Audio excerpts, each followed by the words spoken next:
I've already, no, yes, I do. I have habits that, if I cover up on top, it may not feel, that short. Yeah, so that actually worked. I don't have a backup. Because I go back and read things.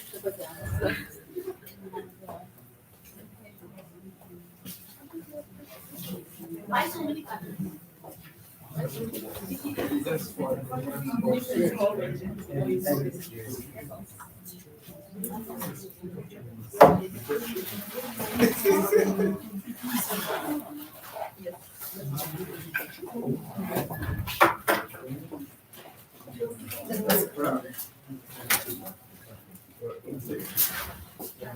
$11:30 to 2:30. You think so?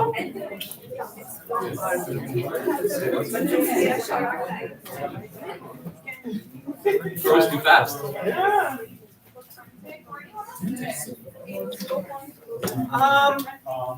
I think up here is probably good.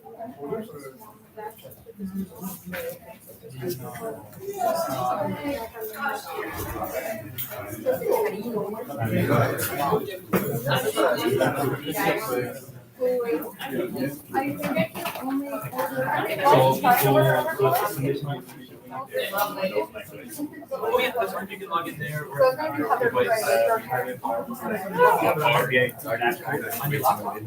No, it's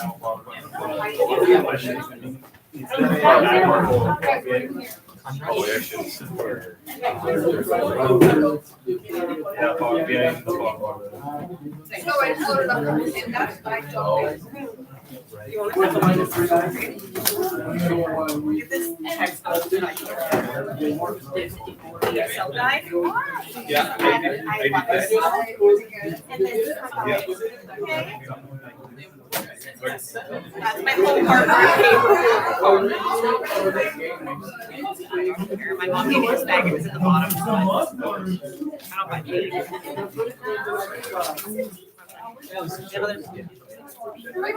I thought it wasn't one. Donkey. Hello.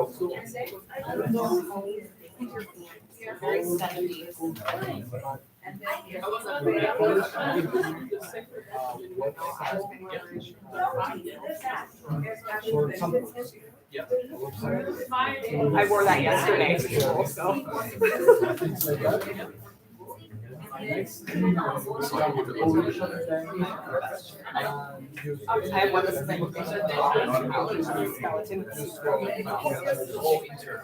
Yeah, it's like a microsite, where you program, where you can publish whatever you want to test.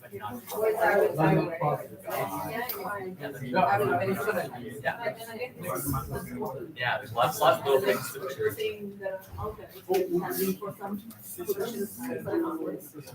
Okay, I'll upload it. I'll make sure that we have everything. Okay, thanks. Okay, hello everybody. How's everybody doing? Excited? Yay! So a few updates for today. The dean emailed me this morning, Alan, when he's not able to attend today, but he will be at the last one, like the final presentations. The associate dean, April, she will be here. I also got an email from marketing. They want to come back and take more photos of you. Yes. If you don't want to be in photos, you don't have to be in photos, but they'd like to come in and take more photos. So we're going to start not with the presentations right away. For the first 10 minutes or so, we're going to take some markers, use the whiteboards on the back, and you're going to sketch out your ideas for your dashboards, just very rough, and then that'll be some nice images that that marketing can capture as well. So we'll start the presentations in 10, 15 minutes, and then I'll put these markers at the back. So we're going to try to fill up this whole whiteboard wall with the sketches of your ideas. I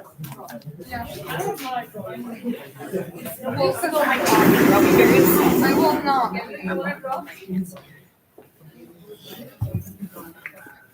How many viewers we got? I don't know, I still have Cargin, no? Why does it keep switching around? Oh, and we have No viewers. We're testing out the live stream. So this live stream isn't published, but we're testing it out just to make sure the technology works. This is called an owl. It's like a 360 camera. Are we allowed to invite guests to the final? Yes, absolutely.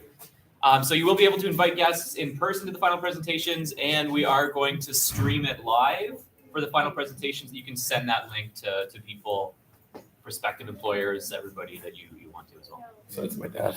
My dad. That works. That's the 360 camera. Yeah, where is it? Where's the camera? Right here. Okay. Yeah. And it follows you around. So if you move, it follows the whole. Oh, look at it up there. So yeah, this is just to test it out to make sure the technology works. Yeah, that's great. And you're going to plug right into. Oh, I like one of this.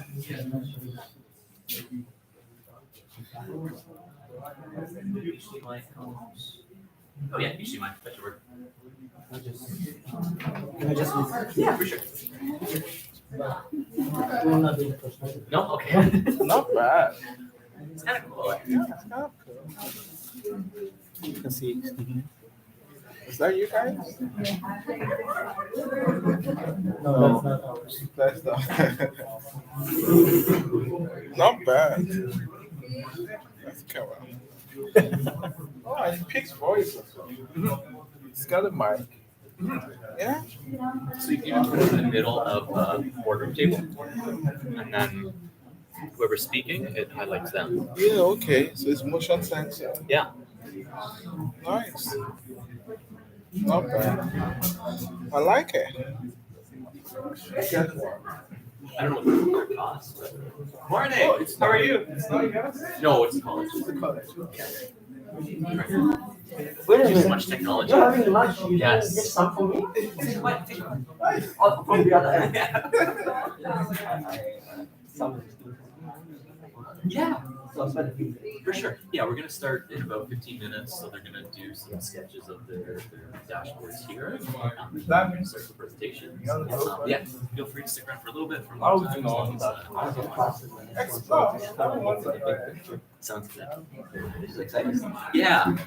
So this is kind of the test run for the final presentation. The final presentation is at the end of April. Yes. But I just want to make sure that the room works, that technology works, that live stream, this little camera here. Oh, really? Yeah, trying Oh, to yeah. use the technology as best as Cool. we Oh, best as we can. Yes, always, Trouble? always. I'm just checking. Can I go?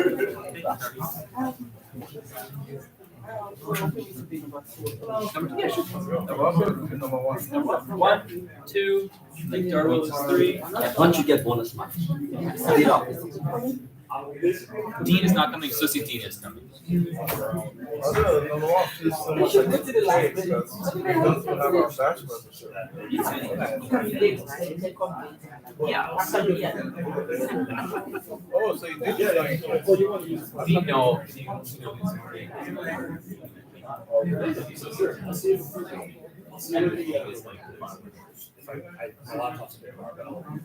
I will stay to get a glimpse and I'll pick up probably no later than quarter past. Okay, sounds good.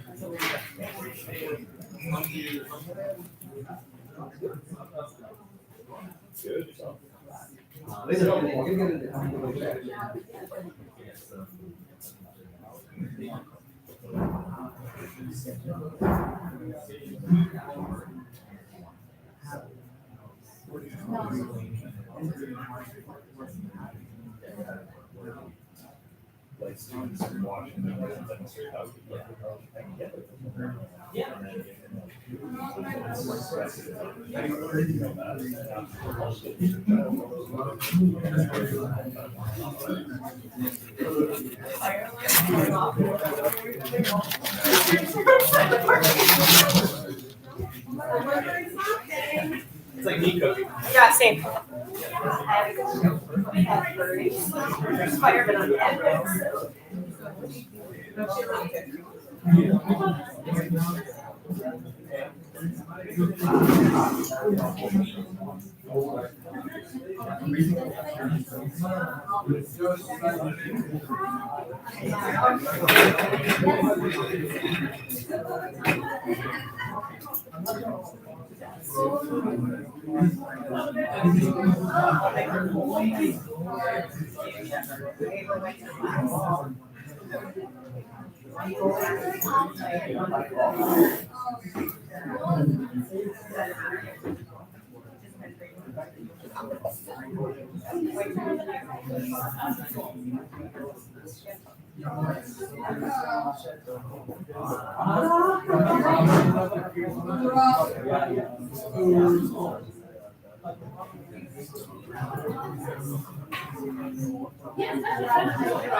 You get the tougher job, right? It's a lot more moving parts. Fine tuning. Dynamic, exciting.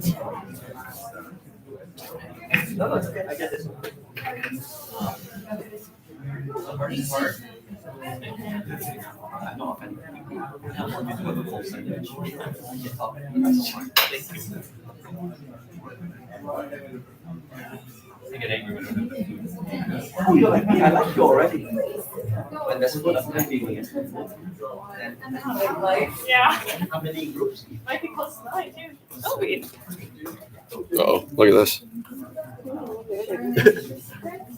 I might actually have to resend you the whole thing. No problem. Oopsie, sorry, this one. Oopsie, actually, this one. Didn't even open it until this morning. Okay, perfect. Yes. The camera doesn't have it, but it's a 360 lens and software stitched in the computer. So if you walk by it, walk by and start talking, it'll follow you. Oh, really? 1, 2, 3, 4, 5, 6, 7, 8. Catch it for your class. I sneak around the entire school and take that word, that's it, that word, that's it, that word. I went down to IT to get the laptop. I went to get the Positive thinking about.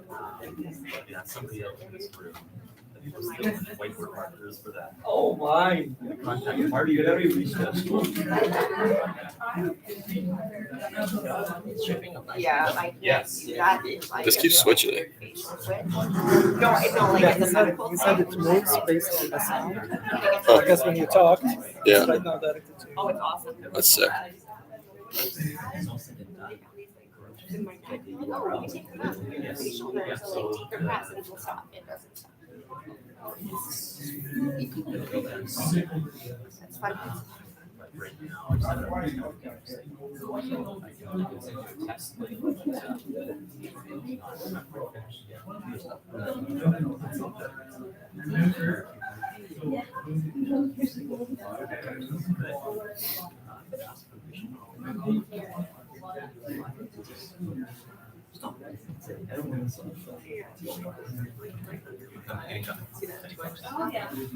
It's like really bad. Is that like you can use in your own device? Yeah.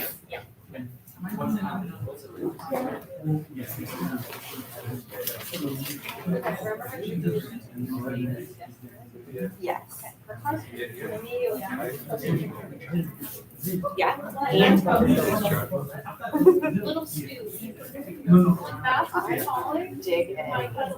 So my cousin's little girl, she's like 5 months old, and she makes this like really, so we call her Tara. Julian is her For Tara your Doctor. presentation, She you makes sent me a these link. Are you gonna plug in your laptop to? Is it okay to? That's possible. Yeah, that'd be better. Yeah. This is the first time you.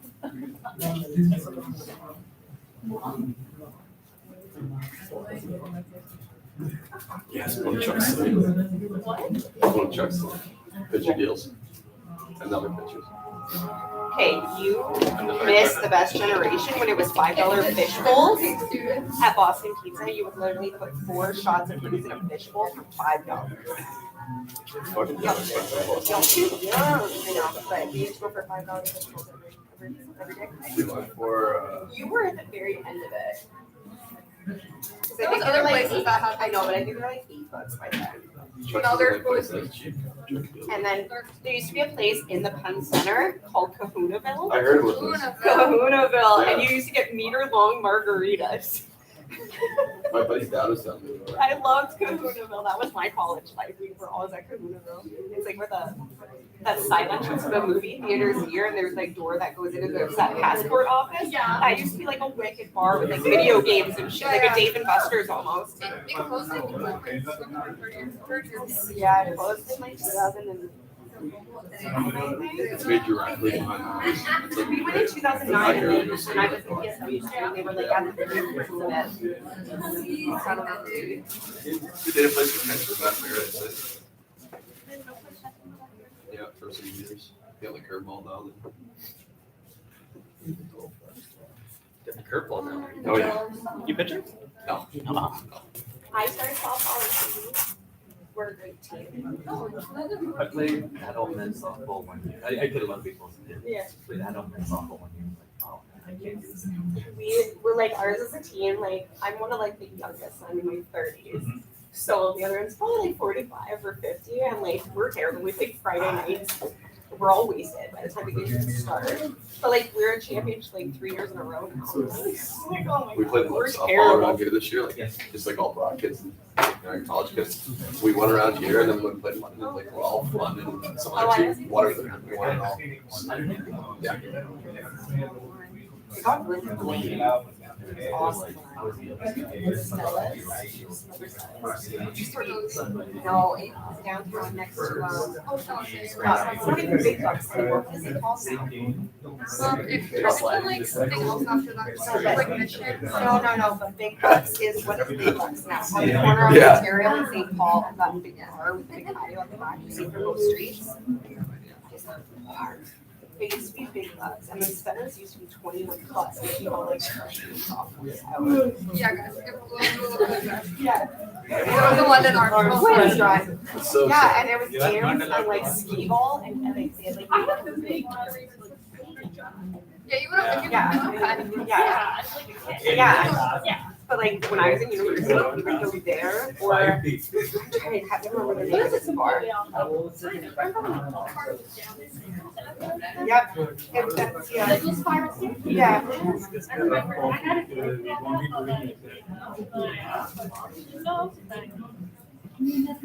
And now there's a smoothie. even though there's a downstairs too.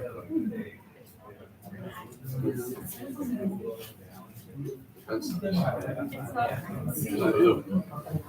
a support. It's a new Picture building. Yeah, it's actually getting a lot better. I'm not really interested in other things, but Let me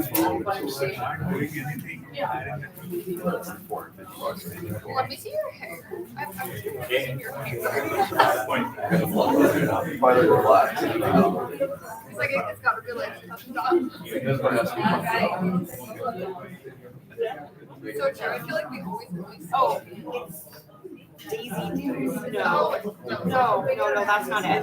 So this bar used to be called Big Bucks, and it's like it's next to Ontario Road and whatever that first side street is. Okay, so I'm not going to.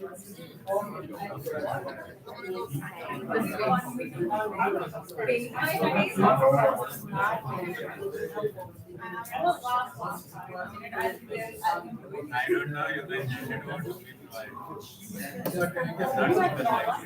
Should I start a podcast right now? You guys, go to our channel. And we're going to be talking about the animals. Hi guys.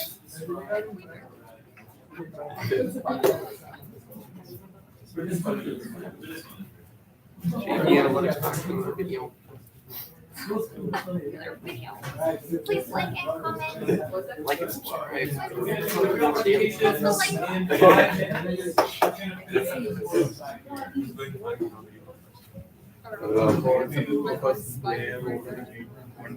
So presentation order, I think we're gonna go GHD, Hempson, Darwill,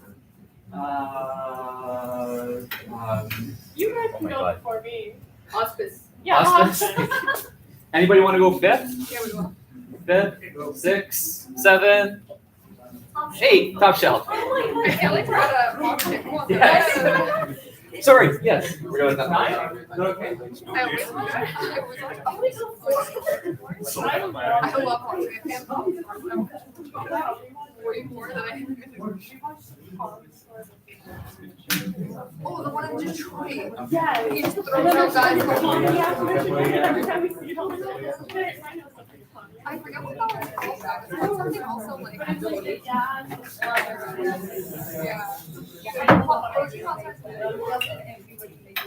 But also Molly the Exterminator. I started with those fucking TV shows. Like Fog and stuff. I just keep stuff up. Watch good that Fog. Oh, the step No, 6 weeks. Oh, it's 6. So a ladder. That's a real ladder, yeah. That's no. She no longer steps there. So St. Paul Street there. This is on here. Right, so that corner. This is one of your big bucks for this big thing. We had a patio on both sides. I think they turned it into Honestly. what is that there? On the it's huge. And you could like the patio is on the side. So you can also see the driveway and the side. It's something. We might have It used to be Stella's. No. Stella's. Stella's is here. On the corner of Church. No, wait, no. So Stella's became Mission. Stella's became Mission. Okay, so when I drive this, so this is the corner of like St. Paul. There's a big office building. So big bucks. I used to go to all the time. Here. Right? I like trying to explain this downtown St. Catharines when I was a kid. No, it was something else now. But it was Big Bucks and then Stella's was a couple blocks away. Burlington went Big Bucks down the same thing. Yeah. But they had one downtown. And yeah, then Stella's was there at Church of Mission and then level was L3. Yeah. Yeah. Everything's different except Karma. And then everything has changed except for Karma. Which It's owned by Angela's family. Red Hot Chili Peppers, no, that was below. It's next door and below. It was just Pep. It was the Pep. No, Pep was for Monday nights and live. If you were going to go to the beach, you would. It's just for going to the Pep. Yeah. So when I was in university, I was living with this he was like 24, 25, and his band played at like Celtic Pub, and like so I just went to his bar so I could Love it.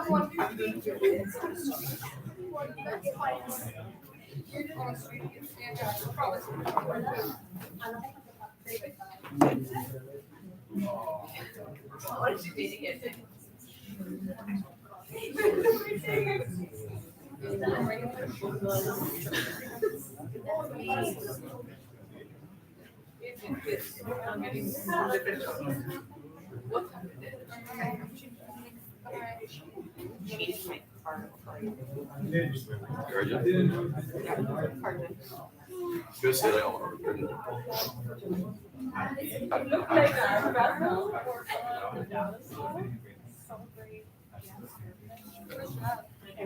My name's Jess. Her dad. I would say you. Because you said Jeff buys the best snacks, but Jeff buys the best. Yeah, that's fine. Jeff buys for like rooms and Pop-Tarts and like there's juice boxes for college.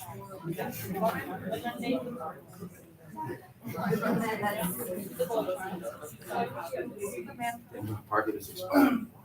You pay for parking? Yeah, I had like 5 tickets this year. Just a reminder, the associate speaker. We're talking about this outrageous parking situation. I demand a recount. Just pay for parking for a normal amount of. Well, like $5, come on. Give it a rush. Actually, 6 days. Remember when we had a I rarely do. I'm here like all day. So when Google Earth first came out, we looked up the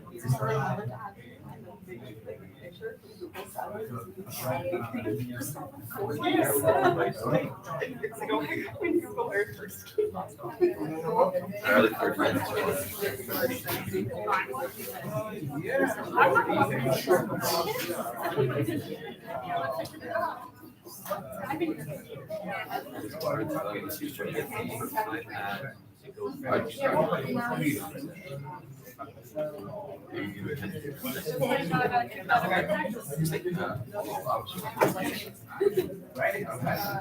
I bet once a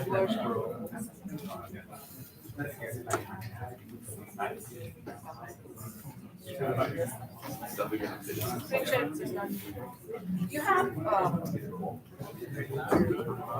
live streaming, right? Like from Space Mobile, you have a live streaming. Is it that? Yeah.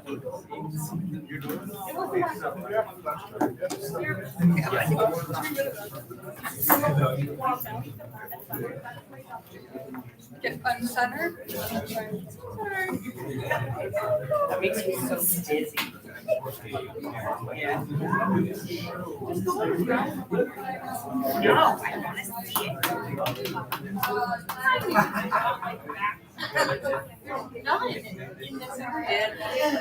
What? We got sponsored by Hyundai. I know you told me yesterday. Because we were like, Harjan. Okay, so Big Bus is in just big empty lot. So is it a thing?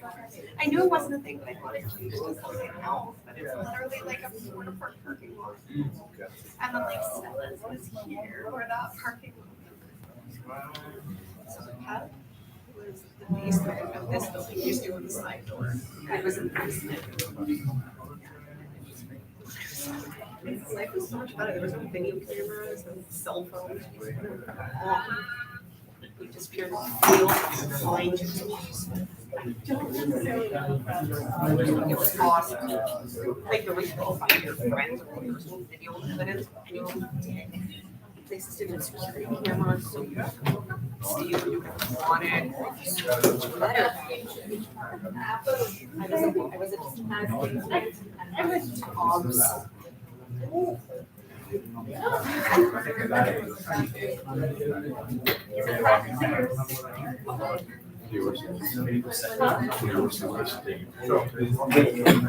Okay, go get skip ahead. Who was gonna go second? Are you ready? Is it okay? Are you ready?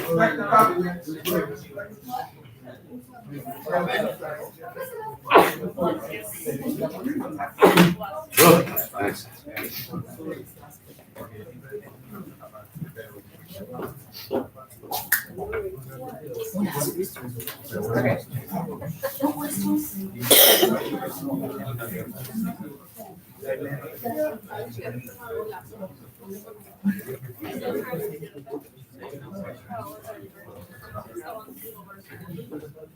Go.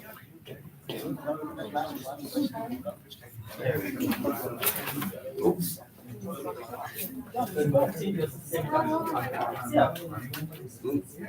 Oh, is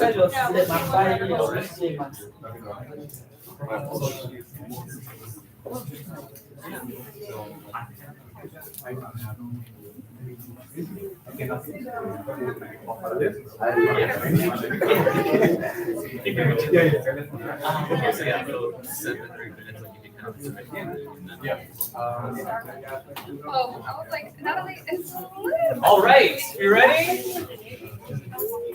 Go ahead whenever you're ready. Welcome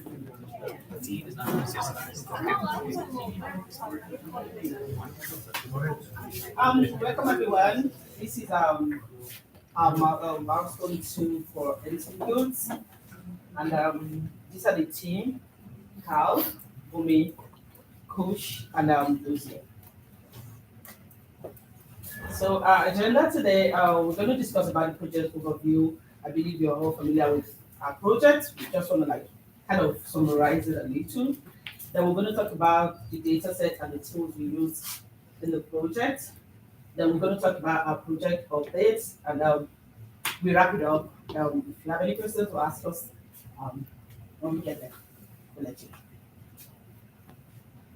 So our objective, it's mainly focused on the e-commerce business of MC Goods, the company that sells cannabis accessories. And our goal is to help them create a brand awareness and web traffic for the goods in such a way that it will be more known out there. And because the cannabis industry is very evolving now, so we want to see how we can help them get more business, especially to their website.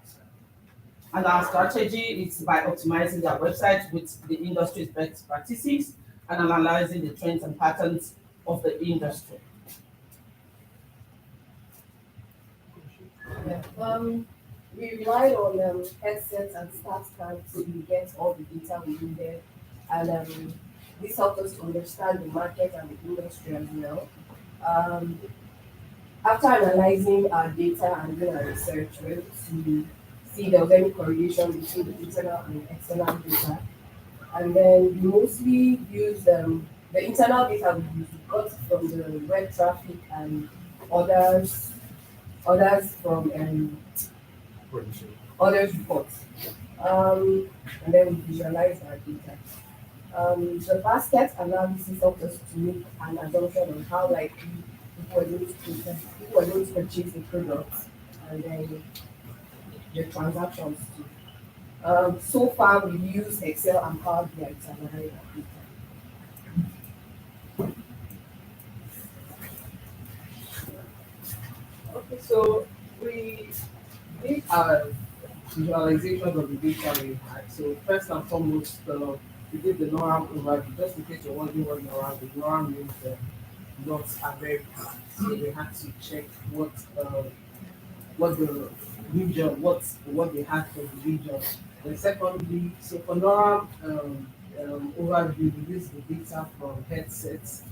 Then for the Canada market overview, that was the data from StatsCan. Then our data from Hemsing, we were able to analyze their websites. That's for the web traffic, then the other reports. And lastly, we use the headset data to get our basket analysis for step 5. So yeah, so switching over to Power BI. So just to give you an overview what Headset is. Headset is an external company that provides data within the cannabis industry. It's mainly to gather transaction sizes, at how much the sales for each specific dispensary across the US and Canada market. But these are not all dispensaries are partners with Headset. It's just because it has subscription to it based on the I think the credit card terminal that they use. So we will switch over to Power BI to show you what's really happening for our data.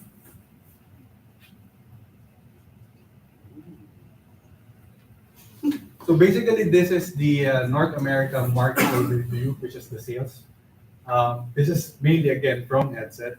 So we broke it down by country, total sales by month, and per country as well, because for you to identify which specific country and specific months are the sales coming from, and what are the states who's getting more sales. This is again from Headset.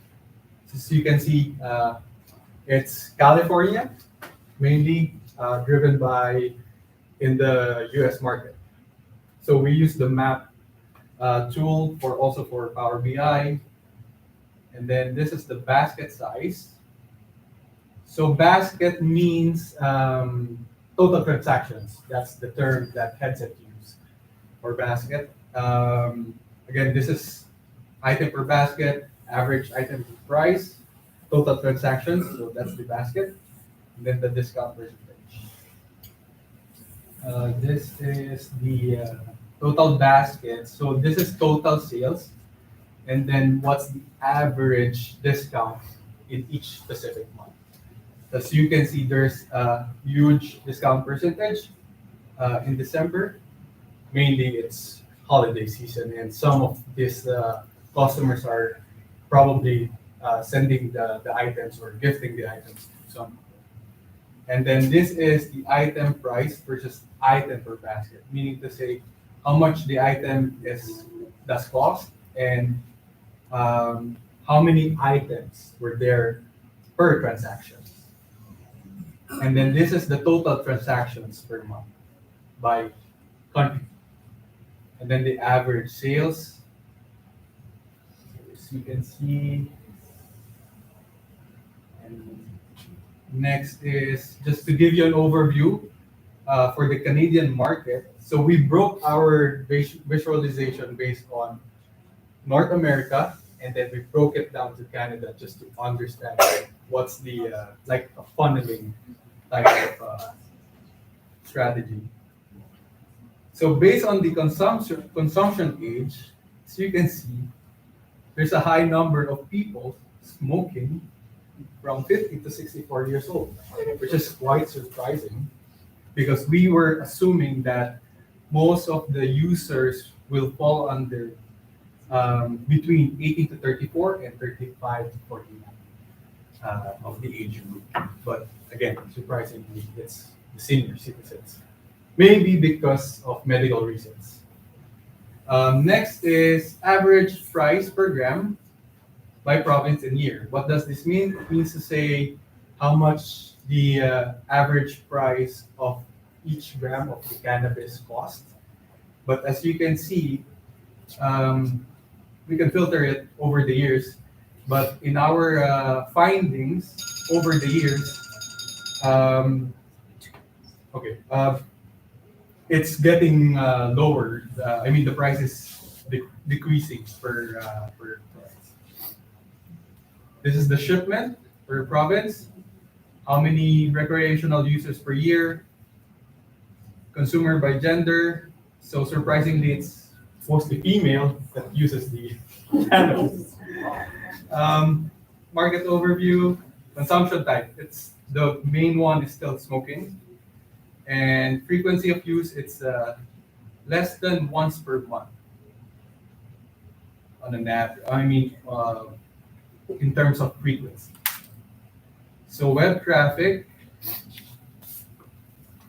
Yeah, so web traffic, we realized that, so I'll start with the analysis. So while we did the website analysis, we realized, because the site has different pages, so you can see the legend on the right-hand side to tell you which pages of the website are visited the most. Then we did the visitors by device, and for total visitors by state, this is for the US and Canada. Our data has some unknown, like the unknown state or city, but we have a value. So what we were able to do was just categorize the city as unknown. So unknown perhaps has the highest visitors and states. So that's for this. Then web traffic data, the trend line just shows how it has increased over the year from 2019 to 2022. So talking about the other reports, as you can see here, we have most sales in December. This is MSIN data. So this is kind of correlating with the consumption and the order from the outside market. So it's kind of relatable to one another. And in I changed the year. Oh, okay. Okay, so in January, this is year 2022, we have more sales in January for Canada.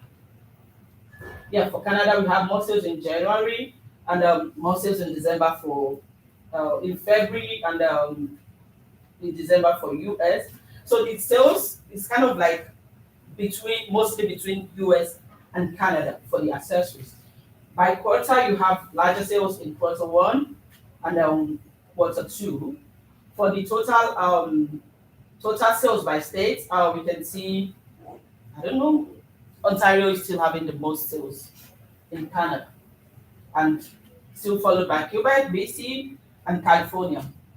Then the products, mostly what people buy from the site is, we've noticed, is the pipe.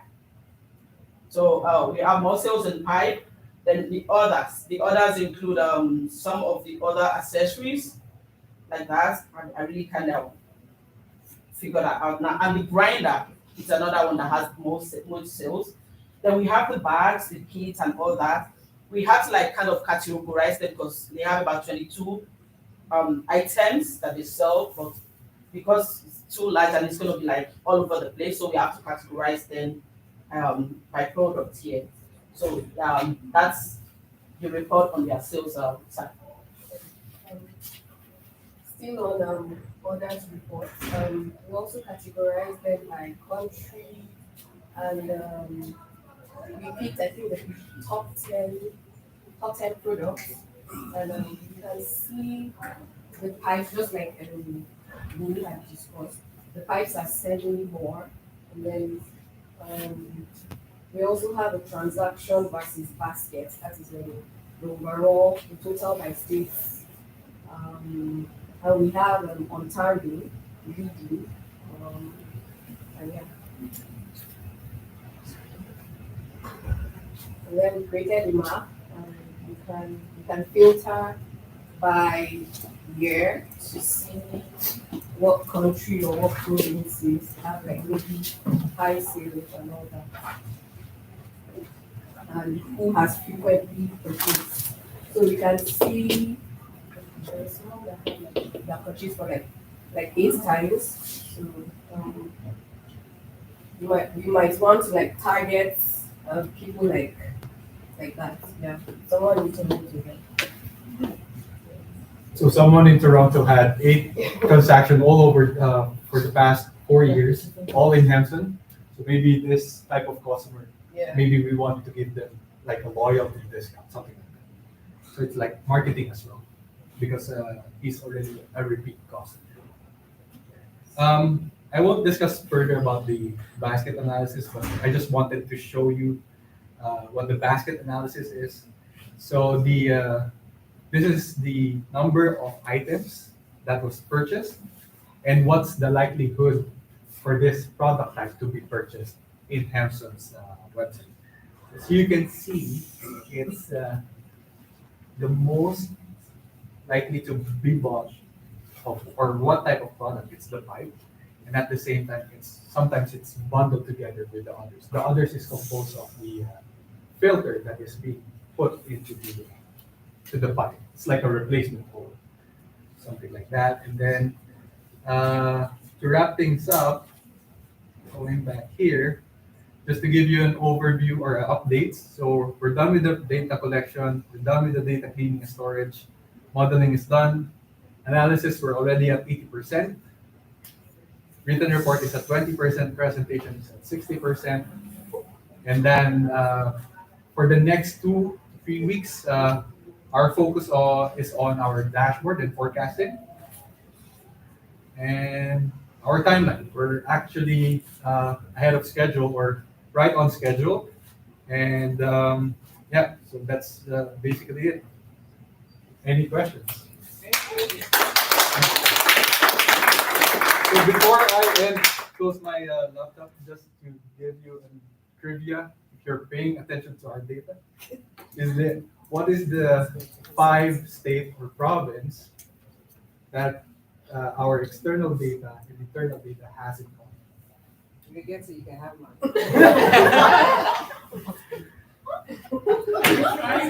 He doesn't have internet. I'm not so sure, but from what I remember, you mentioned California, Ontario, Quebec, British Columbia, and I can't remember the other one. You try. Good try. You got the three. You got the three. California, Illinois, Michigan. Thank you. Yeah. You got the two. It's a No, no. I was listening. one more guess. One more guess. Face up. No. I have a question. I do have a question. I'm not supposed to ask the question, but I do have to. How come the women are the one consuming most? Number one. And who are the one consuming in Ontario? If everybody in this class are saying they don't take cannabis. I don't know. I didn't think you surveyed the whole class. Yes, I guess No, we we would were still like. going to do that before the end. Okay. Yeah. And we're thinking of giving sample of maybe you might be interested in the cannabis and then buy accessories over time. I'm not sure, but I'm pretty sure that Ontario is the most, it's the province that have the bigger population. Yeah. So maybe that's why you have the most majority of the sales on there. It's because of the amount of people. It's not like really, I mean, the amount that everyone is buying. So maybe, I don't know if there is a chance to do an average of purchases by persons. I don't know. Yeah, Because you're saying that,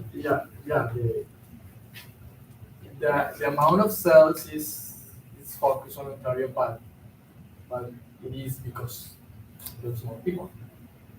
Yeah, you're quite right, because when we were done with the generalization, so for the US, the state in the US that has the most sales is California. So what I was trying to see the relationship between Ontario and California, I saw that even in the US, California is populated, so so the population could be the factor why we have the most sales from California in the US than Ontario.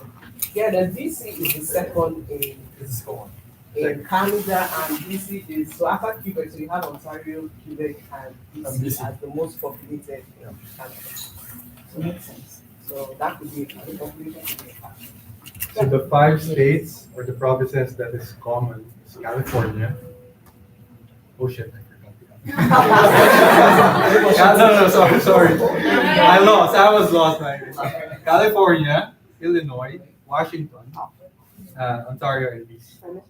Washington. It's not DC, it's part of the Seattle. states where it's legal. Just a quick fact, last February, Missouri legalized their recreational cannabis, and they racked up 102 million in terms of sales, just 1 month. Once in a month. We're waiting for that. I think next month in Oklahoma is next. So as you can see, I mean, for Hemson, if I'm Hemson, I can see that there's really a huge market in the US. Okay. Yeah. So yeah, that's our analysis so far. All right, thank you.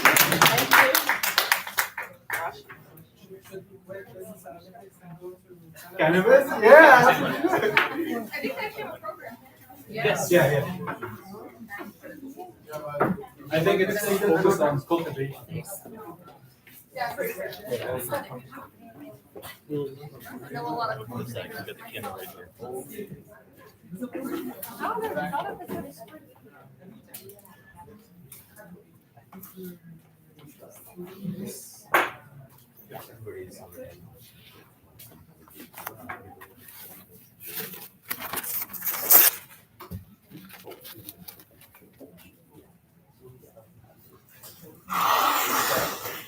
Because I have to get back to Niagara Falls and then. Yeah, we'll be done before you. He's working.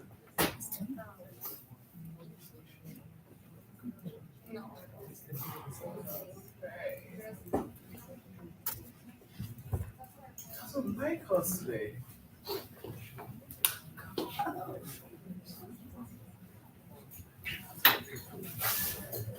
It's the second screen. It's the second screen. Oh, yeah. Okay, yeah. Yeah, once you hang it on full screen. I'm just a. Okay. Yeah, it's okay. So, go to settings, display.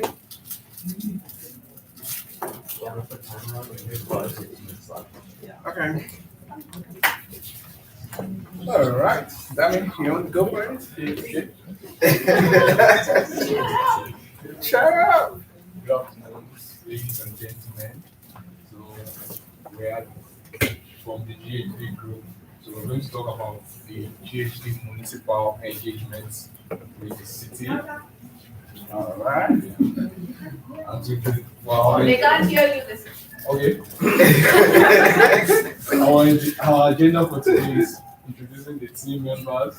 We'll talk a little bit about GHD for the new set of people that are in the audience, and our project goals and objective, where we at, the project status, and if you guys have any questions on that side.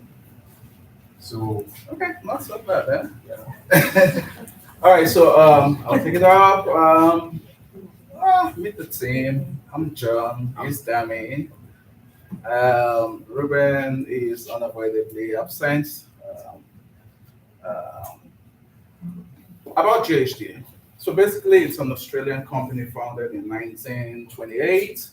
It's an employee-driven company owned by its employee, which is over 10,000 across so many locations around the globe. It's a professional service firm that offers engineering and architectural services on 5 continents, including Asia, North America, Europe, and South America.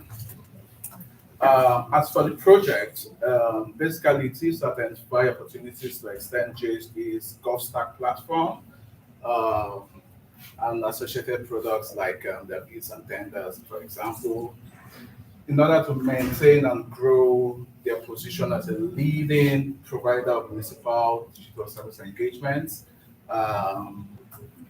As for the project status, where we are at right now is on data collection, like we shared in the last presentation. How we got to this point, we had to build a model on Power BI using 100-kilometer radius to narrow down the cities in 3 locations, the US, Australia, and the UK. Overall, we collected over, I think, before putting the model, we had maybe 3,000 cities and all that, but the model was able to narrow it down to the period minimum of 320 for the total of all 3 countries. Of course, in a few seconds, we will just quickly go into Power BI and show you exactly what we're talking about. And after using Power BI, of course, we developed the model, a template in Excel to collect data, which is what it looks like. We'll also go in there in a few seconds. But before we do that, I may just identify 1 or 2 challenges. I agree we don't have, like the other team, the fancy cute dashboard with numbers. And we are not there just yet, because for us, 85% of the project is on data collection, right? Going into the individual city websites of all 320. One of the challenges, of course, is that we tried automating it. Like Professor Nick would say, if you have to do this over and over, why suffer yourself? Why not just write a script, right? But unfortunately, that wouldn't work for us in this case, because we found that the data we're collecting is somewhat unique. R will just keep returning something different every time. I mean, especially with the company, they keep coming back with updates. It's one of our challenges. We've had to start from the beginning, like 2 times already, Yeah, because whenever we sit with our partners, they will be like, hey, you know what? I think we left out something. Let's put up something and all that. So it's been a very big challenge for us. We've had to start like 2 times. But overall, we have to do it manually because automating it won't work. Because we have to go in and collect every variable manually on the data, right? So No, not quite yet with our dashboard, but hopefully when next we meet, we should be able to bring some analysis on what we've done so far.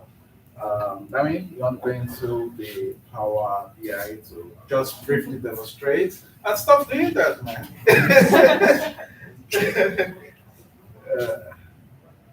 But while it's going there, it's safe to say we are at this point maybe 40% on data collection. Hopefully we don't get that itches from the company again and then give ourselves another 1-2 weeks. We should be done with data collection and move on to our analysis parts. Yeah. But damn it. Take it on. So with the help of the DAX function we wrote, we were able to create a map which we were able to use to get the locations that are close to like GHG's office within the radius of 100 kilometers. And when we filter GHG UK locations, they have a location in Chester. So click on Chester, and these are the list of like cities within GHG in Chester. But there was another challenge we found was GHG Chester is close to like the GHG in London. So it captures some cities within London and Chester. So we had to manually use Excel to like filter those cities that were duplicated. So that's all for the Power BI. Yeah. And Excel. what to Excel? I think I want It's there. You want to us me? Come on, you're doing a fine job. Okay, so on Excel, our template is simple, just to show you what we're doing. We develop these, and for each city website we look at, we put it down there. We go inside the website and collect data on perhaps the vendor who developed the site, just to show some competition metrics for GHD, of course. And we look at different digital services each city offers. And then we take note of it here. For example, on transportation, for example, what do they have a central app for public transit? Can you pay with your phone for bus fares, and can you schedule whatever on your phone and all that, and then put it there. In this case, you can see, yes, they do have that, and of course, that platform is being managed by a third party. So that platform is being managed by a third party company. We just put all what we gathered down there. So basically, that's what we've been doing. And yeah, it's not the easiest process, but by and large, we're getting there. And that's it for us. Any questions? No questions. Just got a lot of questions.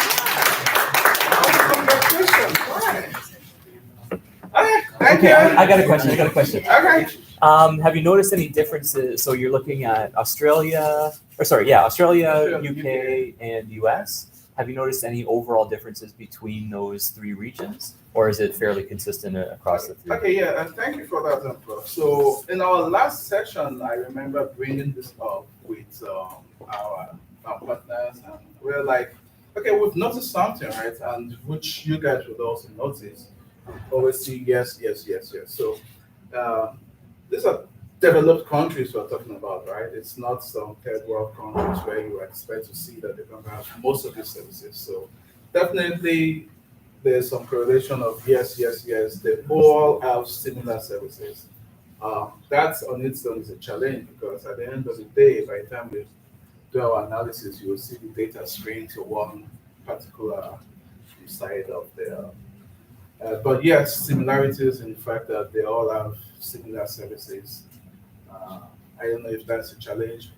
For JH, they are not so bothered about that. They expect that. I mean, but they want to see ways that they can better improve those services that these cities offer. So it's not a strange effect for us. So, yeah. So for the UK, when you check the population, the lower the population, they don't offer some services. Right?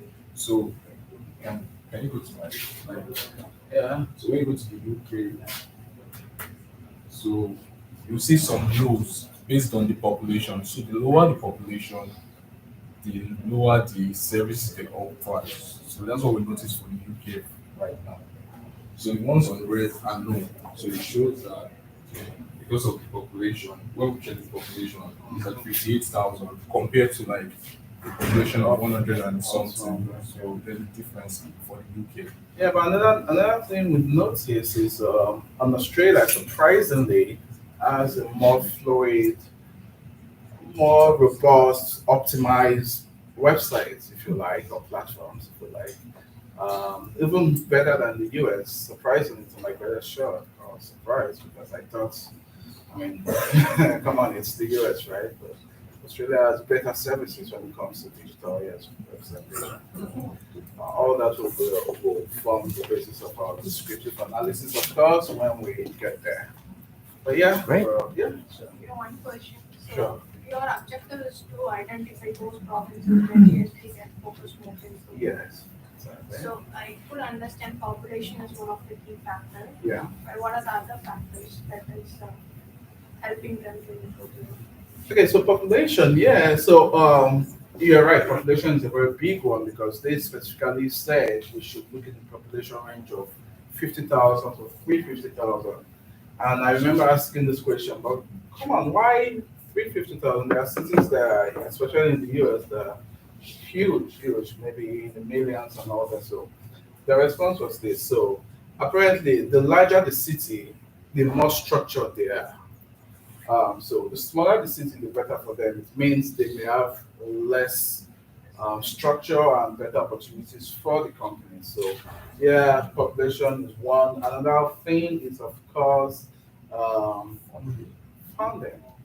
Yeah, funding. Like so within the 50 to 350 range, they realize that the government will be willing to drop like funding for the project compared to like the lower populations of like 25,000 and so on.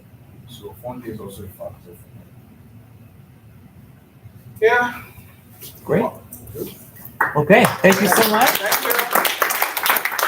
Who's next?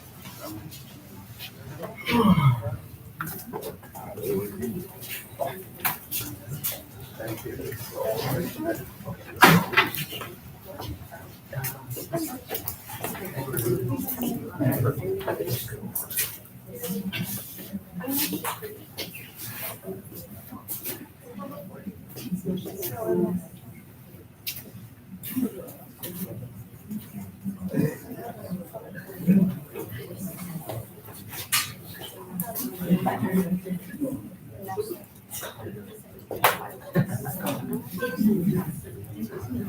As you see on the stage, you have the camera on that stuff, and then we're ready to go.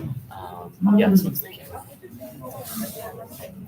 And whenever you're ready to go, and flag your documents. Yeah.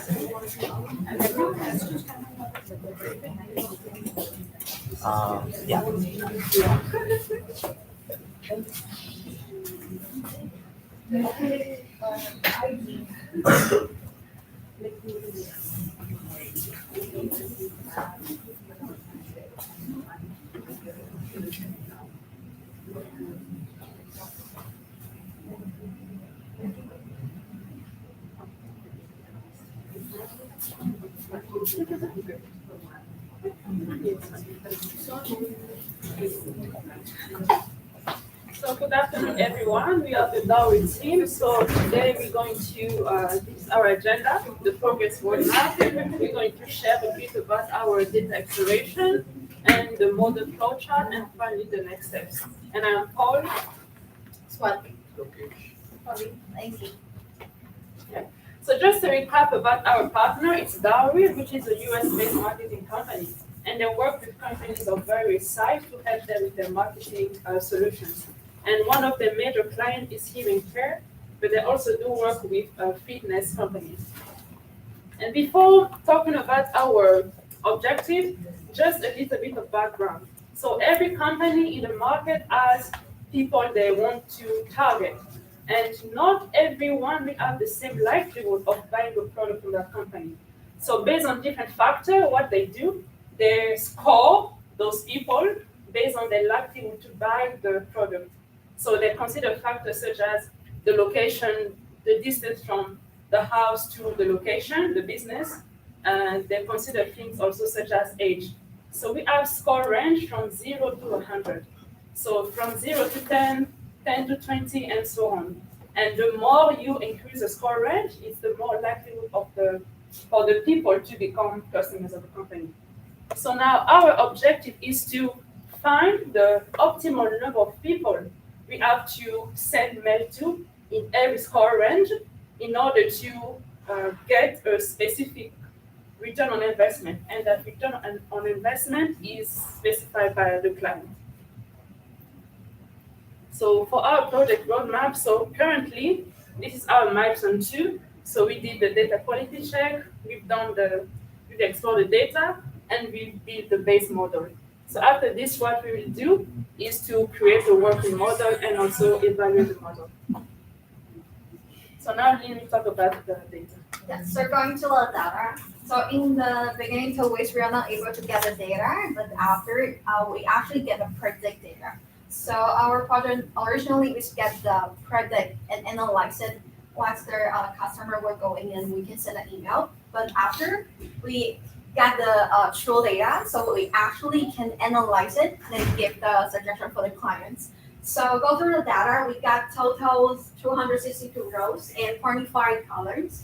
And we focus on the store and we do have the campaign and also the season, so we can go through the analyzed. So after in the score range, we do have the mail counts and the response rate. So we were focused on the 90 to 100 ranges that we were analyzing.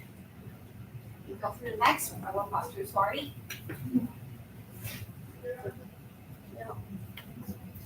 So we started analyzing the attributes that we had in the data. So these are the score ranges that Paul already explained.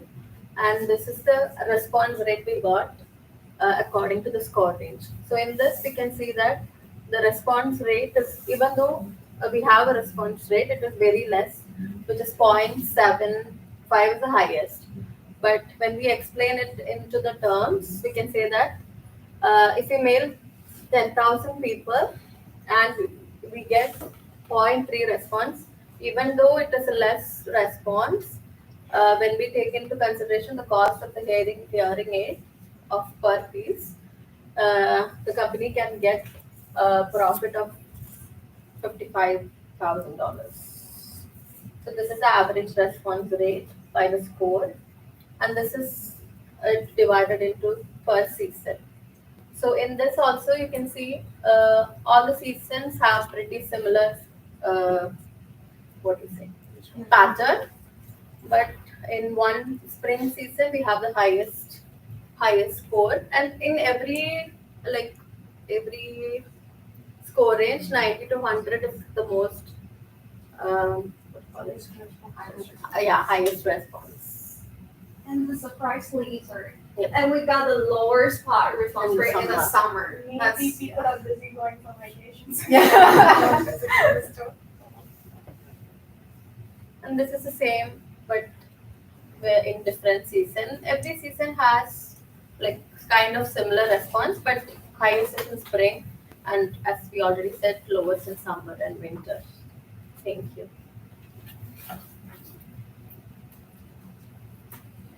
Yeah, so talking about the mail quantity distribution by scoring. So we are analyzing here the mail quantity that we are sending to the customers, and we are analyzing by the score range. So we analyze that in the 80 to 90 score range, we have almost 20% of the people we have mailed in that category, and we can see that 73% of the mail that we are sending to the people are between the 50 to 90 range. So most of the mail that we are sending to this score range to target them, and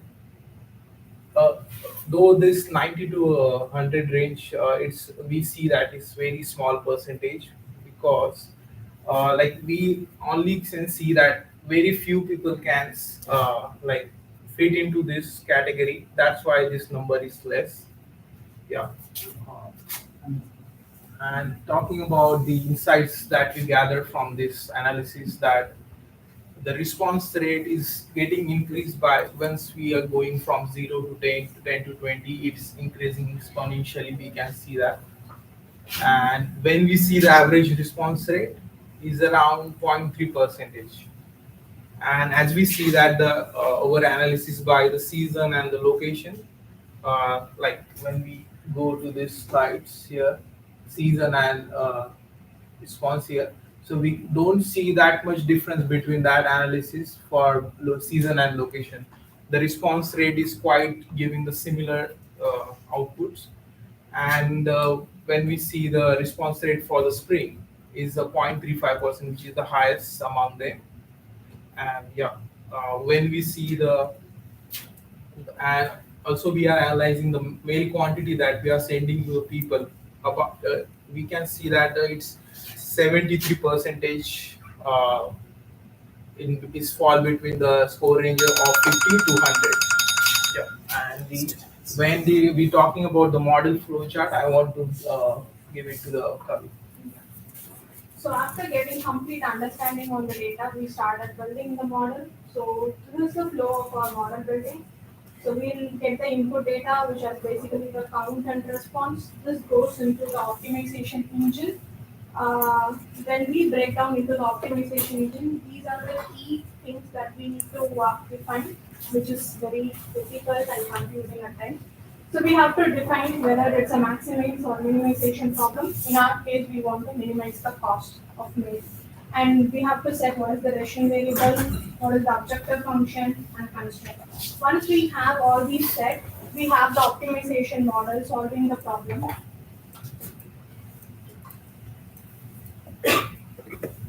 And from that, we will get the optimized mail plan, which we will be using to satisfy the needs of our customer. Let's say our customer is asking, this is the response we want to get in the next month.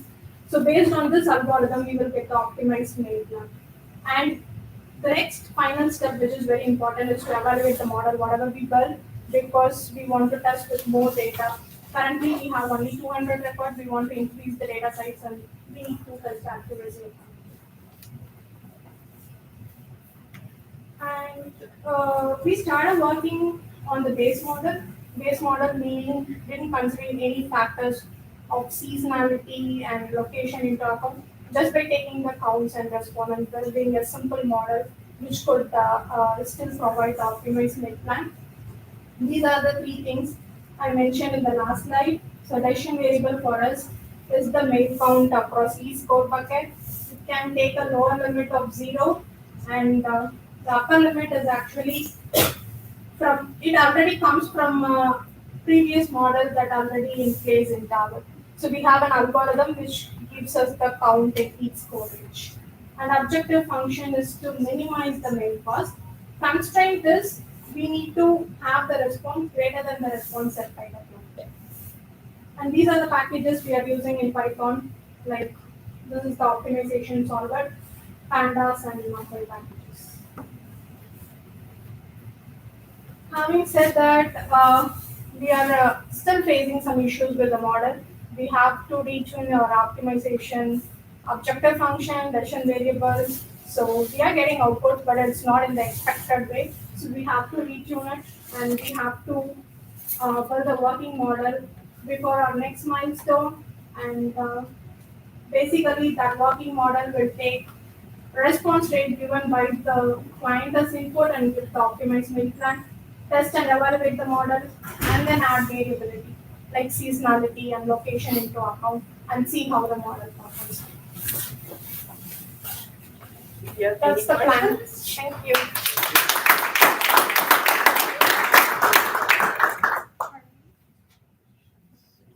No questions?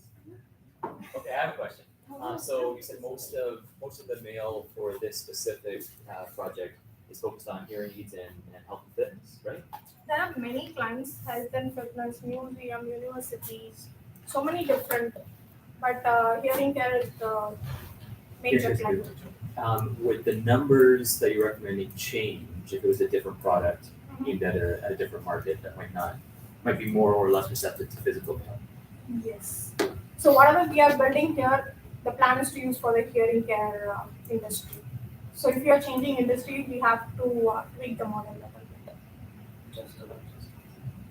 bit. Any other questions? No questions? All right, thank you very much.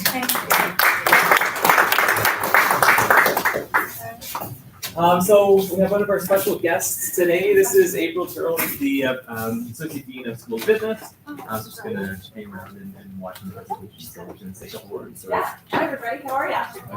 Good, good. I just wanted to say I've heard really great things about the work that you're doing. I want to also say thank you. I know you guys are going to be the first graduating class of this program, which is pretty awesome. You know, Nick has spent a lot of time, Nick has spent a lot of time, blood, sweat, and tears, and a lot of passion for this program, and getting it off the ground has taken a significant amount of time, let's say, right? So we're really excited that, you know, that this is kind of wrapping up for you guys. You've got a few weeks left. I'm sure you're probably like, oh my gosh, make it stop, right? You're ready to get off this ride and move on with the rest of your life, but at the same time, I really hope that it's been a valuable experience. I think these opportunities that you've got to interact with the client, to present to them, you know, are the opportunities that are going to help you have confidence in, you know, upcoming job interviews, situations. You're going to have a leg up against some of your peers that are going for jobs from other areas because of these opportunities you've got to present this data in a way, you know, these plans and strategies in a way that is going to be a little bit different, I think, than your peers. And I think you should be, you know, really kind of proud of the work that you've done, the amount that you've grown kind of personally, obviously your skill set as well. And really, you know, as you head out and start to apply for jobs and you're looking at, you know,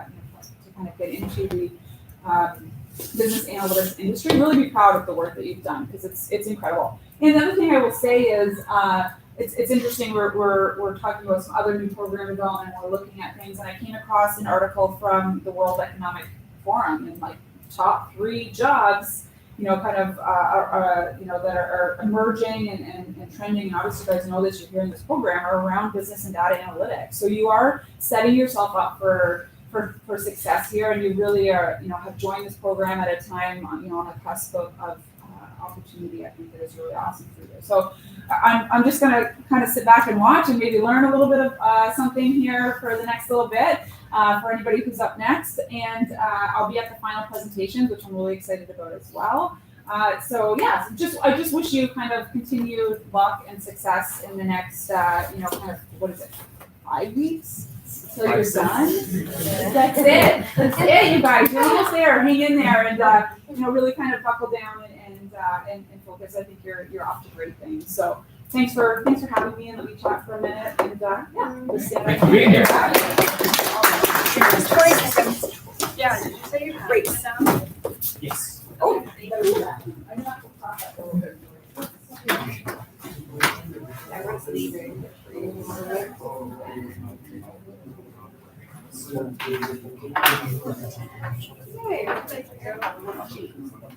Sorry, I haven't. Yep, that's why I have things like eating and I want to run that. It's cool. Things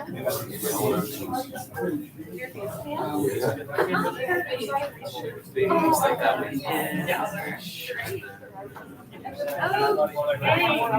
Oh, I thought you heard about that. Yeah. All right, go ahead. Okay. Hi. Hey. So I'm gonna be doing my milestone 2 on Hospice Niagara in their annual 5-card draw. Whoa. No, I want to. Okay, so the presentation plan, I'm going to give a little recap and then like in relation to the evaluation proposal and then a wrap up and some questions. I didn't have an intro of the team members because it's just me. Hi, I'm Natalie. So I worked at hospice during the summer collecting the 5-card draw data, so I've decided that I would do my capstone on it. So a little recap about hospice. Hospice is an end-of-life center care place, I suppose. The average lifespan, as we talked about last week, is 2 weeks there. So people are kind of very close to the end when they need hospice care. So since it's a not-for-profit organization, they generate their funding through fundraisers, donations, bursaries, and the main one is the 5-card draw that takes place every summer. Ticket prices range from $1, 1 ticket for $25, 5 for $100, and 10 for $175. So this is basically where I was at last milestone presentation. All the data was already cleaned and collected because past summer Natalie did that. So I was able to kind of go through that quickly, and everything was in a SharePoint. And this gets me to number 2, milestone 2, where I want to have modeling and analysis. I pretty much analyzed the data in relation to the topics for my project, which were new versus unique buyers, ticket sales by region, and then just kind of a breakdown of ticket sales in relation to marketing and media campaigns. So, and I've begun to create some charts in Excel. Here are a few of them. So if we take a look, we can see St. Catharines sold the most tickets in the Niagara region at 3,181, which is insane. I tried to break it down like per capita. So about 2% of St. Catharines buys a ticket for this fundraiser, which makes sense because this hospice location is in St. Catharines. There are new ones opening. But ticket sales per month, the most took place in June and July, which is when early bird draws took place. So basically, that is when marketing is at a high to encourage people to buy. And then new and repeat buyers is just a little stacked chart to show that basically it was kind of an even spread all across the board, whether people were new or returning. I have other Excel things. Hold on.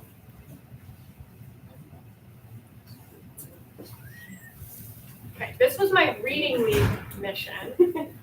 She's small. But basically, I broke down ticket sale variance and change over a 2-year period, 1-year period, and 3-year period. So if we're looking at it, we can see that definitely in 2022, there was a drop in ticket sales. This was the first year that tickets were sold just completely online. So even during COVID, you still could buy tickets. Like if you came in, you could purchase physical tickets. This is the first year it was completely online and electronic, which I answered phones for that. Some people were not happy about. They like getting physical tickets, or some people just don't have credit cards. At a certain age, they don't have them anymore. So that sounded mean. No, it doesn't. Kate will laugh. But yeah, so it discouraged it. So there was definitely a little bit of a drop, but it wasn't as bad as like the drop in 2020.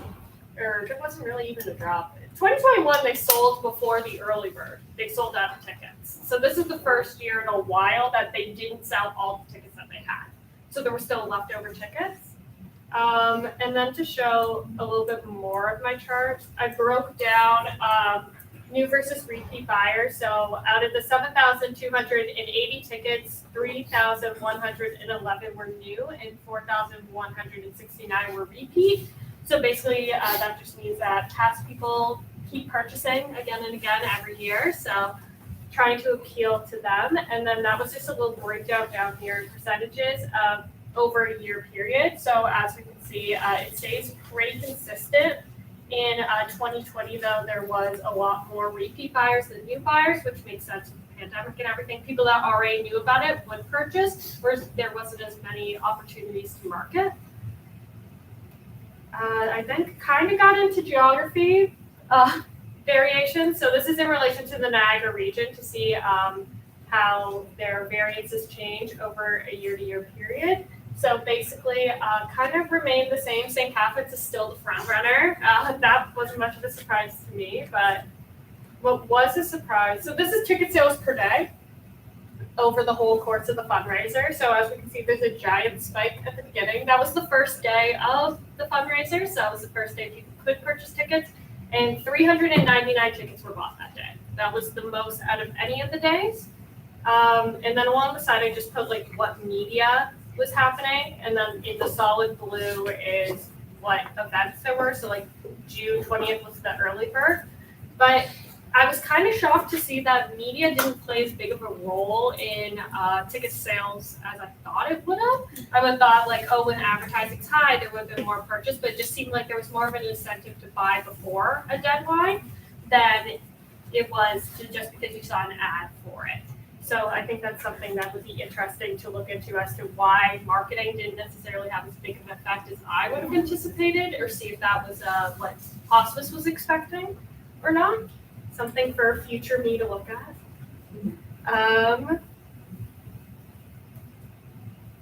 Okay. So next up is kind of an idea of what I want my dashboard to look like. So I had 3 main goals of this project. So I wanted to look at new versus unique buyers, ticket sales in relation to media, and then by region. So that's our multicolored dashboards. So, or ideas, little blobs. So I wanted to look at variances over the year period since I have that data, and interesting to see like if we're going upwards in trends, especially after pandemic, everything dropped. So to see if we're climbing back up. And then by region to see if that will affect marketing. So like since St. Catharines is at a high, maybe just pushing more ads there to keep it going. And then something interesting I want to look at but haven't looked at yet is in relation to income levels. So to see if people bought tickets in certain neighborhoods, if that income average was higher, to see if that can also boost marketing to maybe encourage more people to buy the $10 package or 10 pack tickets at $175, because that was not as big of a hit. So by this point, I wanted to have started making charts and getting into Power BI. That plan has changed a little bit. So hospice normally just keeps everything in Excel. So I think for them, I'm just going to make charts in Excel and send it to them. But I want to make something fancy for this class for final presentation. So I'm going to try for Power BI and then send it to them. But right now my focus is in Excel. So I want to make a few last charts and then begin completing the dashboard and other projects that come along with this course. But yeah, that's it. If any other questions? Yeah. Okay, maybe a 2-part question. Okay. Because I missed your first presentation. Yes. You said that the 1 year they sold out. Why the early bird? Yeah. If it's a fundraiser, why do they cap tickets? Is it because there's like a 1 in 1,000 chance or 1 in 5,000 chance? I think Why it is has that something capped? to do with the gambling laws. So everything goes through the Ontario Gambling Association. So I know they're very Kind of sucks for them though, doesn't it? It's not great. Yeah. For every fundraiser has to go through that because it's technically gambling or a lottery, if you will. So I think it had something to do with AOG restrictions. Okay. But I'm not. I'm like, let's just make more tickets. No. But- No. We've thought that before. Like I was confused when everything sold out in June. That was in August. I'm like, why couldn't you sell more? But I think it has to do with gambling laws. Awesome, thanks. No problem. Anything else? Are the cars donated? No. So how do they profit then? Wonderful question. A lot of donations happen, grants and stuff. But no, I thought the cars would have been donated too. But like, you can either take a Toyota Corolla or $20,000 in cash. Either way, that's coming from hospice through that. There is a lot of money generated through the ticket sales, like a lot more than I even thought when I was like looking at the numbers. I'm like, oh, didn't know it made that much. But yeah, through like grants and fundraisers and stuff. The cars are not donated. So when you get these tickets come like next June, will you hit us all up first? Yeah. Thank you. Yes. You know where to find me. I'll be on the phones at hospice. Taking orders online. Yeah. Yeah, let's go back. Do you think there would be? I saw the little hand. Do you think so? You don't have access to like age data, right? Like We didn't take age data. Okay. They have in the past years taken age data, but that was easier when like you were going in person for people. Just online, you just have to click a thing that says you're over 18, so it doesn't give you like an actual breakdown. I can tell you though from phones, everybody sounded older buying tickets. What do you consider older? Yeah, she was aiming. She was like, No. I said old. I said 35 is middle age now. Like a lot of people that I asked for like, oh, what's the CVV and number on the back of your credit card? I'm like, oh, I can't read that. I would assume that was older. Gotcha. So I think you're good. Thanks, bro. Okay. Any other questions?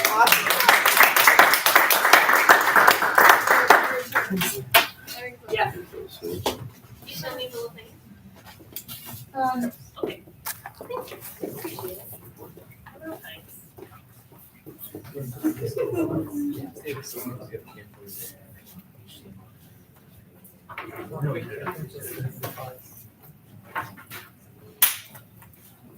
That was a good one. Proud of you. That was great. And then we would have to read, I can't remember the big words.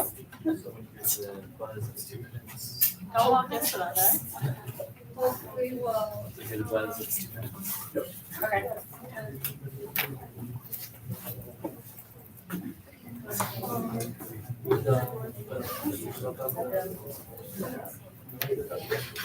Yeah,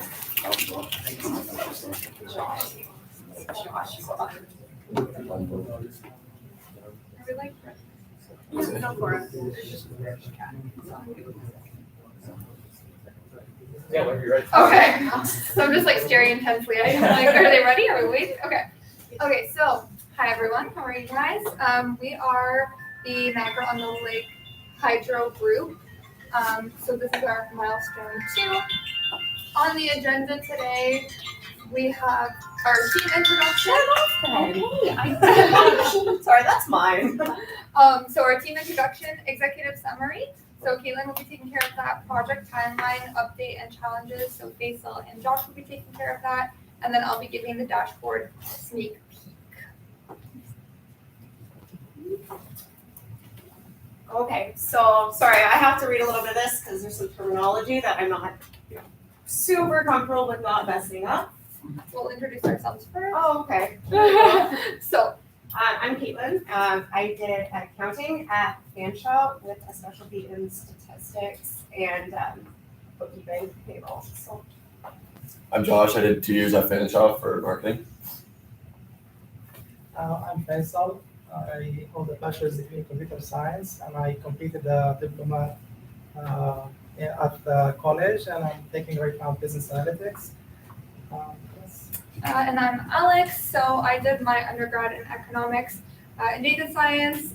So there's a lot of similarities between this program and what I studied before, but also a lot of new things that we're learning as well too.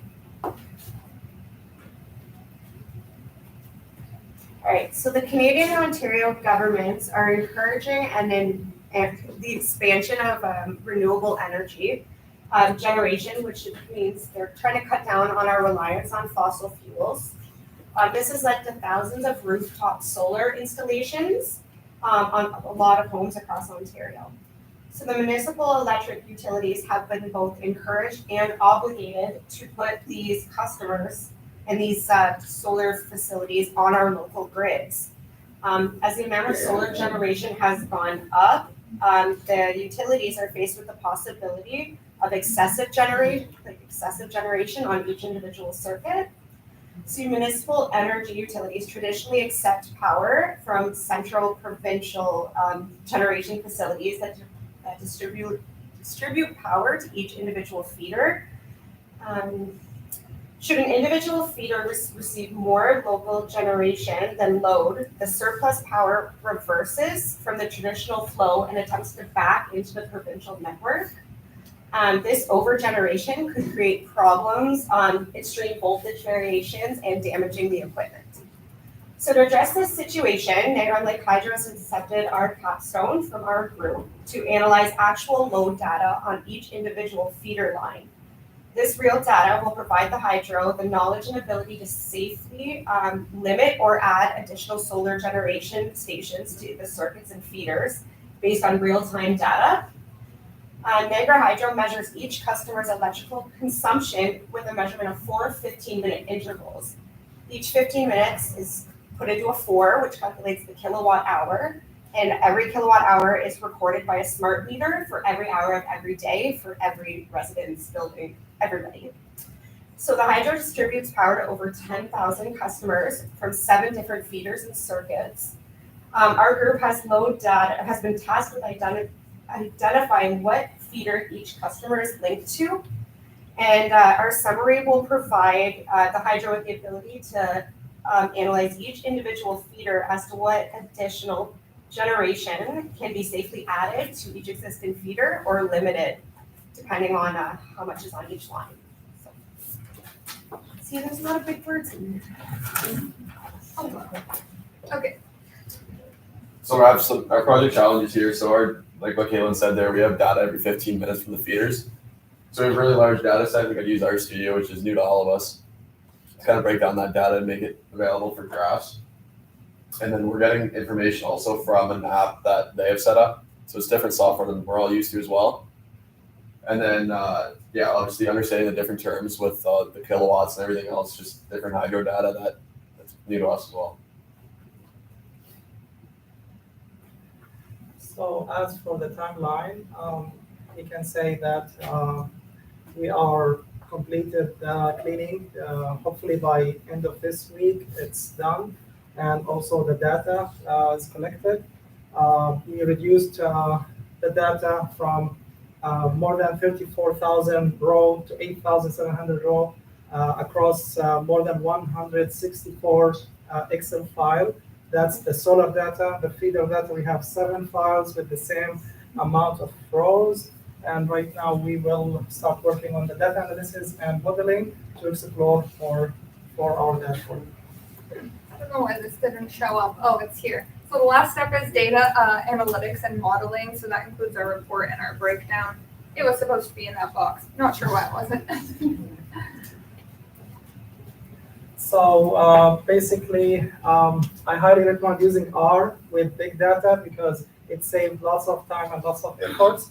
So this table was produced based on collecting the solar data, which can be like more than number of files, and we match it with the feeder data, which is this column, M3, and we have it reported by the date and the time. So for every 1 hour, what's the summation of the solar data combined that goes to the feeder, because each feeder connects to a group of solar data.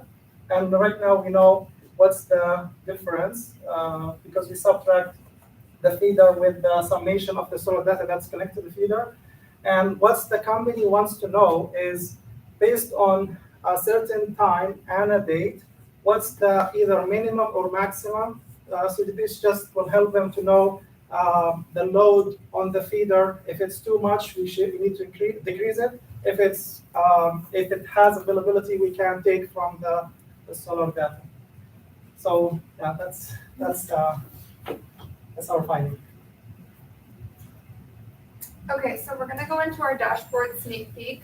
This is a little bit of a rougher sketch of what we're going to do because we do have to finish our analytics and stuff like that. So if there is additional information that we do find out within that analysis, we definitely will be putting it on. Okay, so the plan is to do 2 separate dashboards. One is for solar demand. These numbers are not accurate, obviously, but number of sites on solar, number of new contracts, number of sites, total generation for the kilowatts. For the solar data, it's important to monitor the voltage, the amperage, the power. Voltage is basically kind of think about it like water flowing through a pipe. It's the strength of the current. Demand trend by month, and then we're going to do by hour as well to see what the demand is for the solar. And in conjunction with the generation capacity, so this is coming from the feeder data. So we'll have number of sites connected. Then, we have sites on net metering. So net metering is a process of those solar stations selling their data to Niagara Lake Hydro for it to be used in the future. And then we do want to look at the generation, whether it's over 10 kilowatts per hour or under 10 kilowatts per hour. And then type of generation facility. So you have solar power, biogas, hydro, battery, and there's also some other smaller things there. And then the main thing they want to see is the restricted feeder capacity. So out of the 2 distribution stations, they want to know which ones are restricted at the time, so they won't allow any more solar data to be added onto those feeders. So the ones with the negative amounts here, those ones would not allow any more to be led onto those feeders. So for example, F2, or in this case, M2, something like that, those would show where they cannot allow anything and they need to restrict it because it can become dangerous. And this is total kilowatt generation by distribution station. So you have Niagara on the Lake and you have the York distribution station. And then we're hoping to show just how much, how many kilowatts per hour they're generating each of them. And that's pretty much it. So these are our references. If you have any questions, please ask us.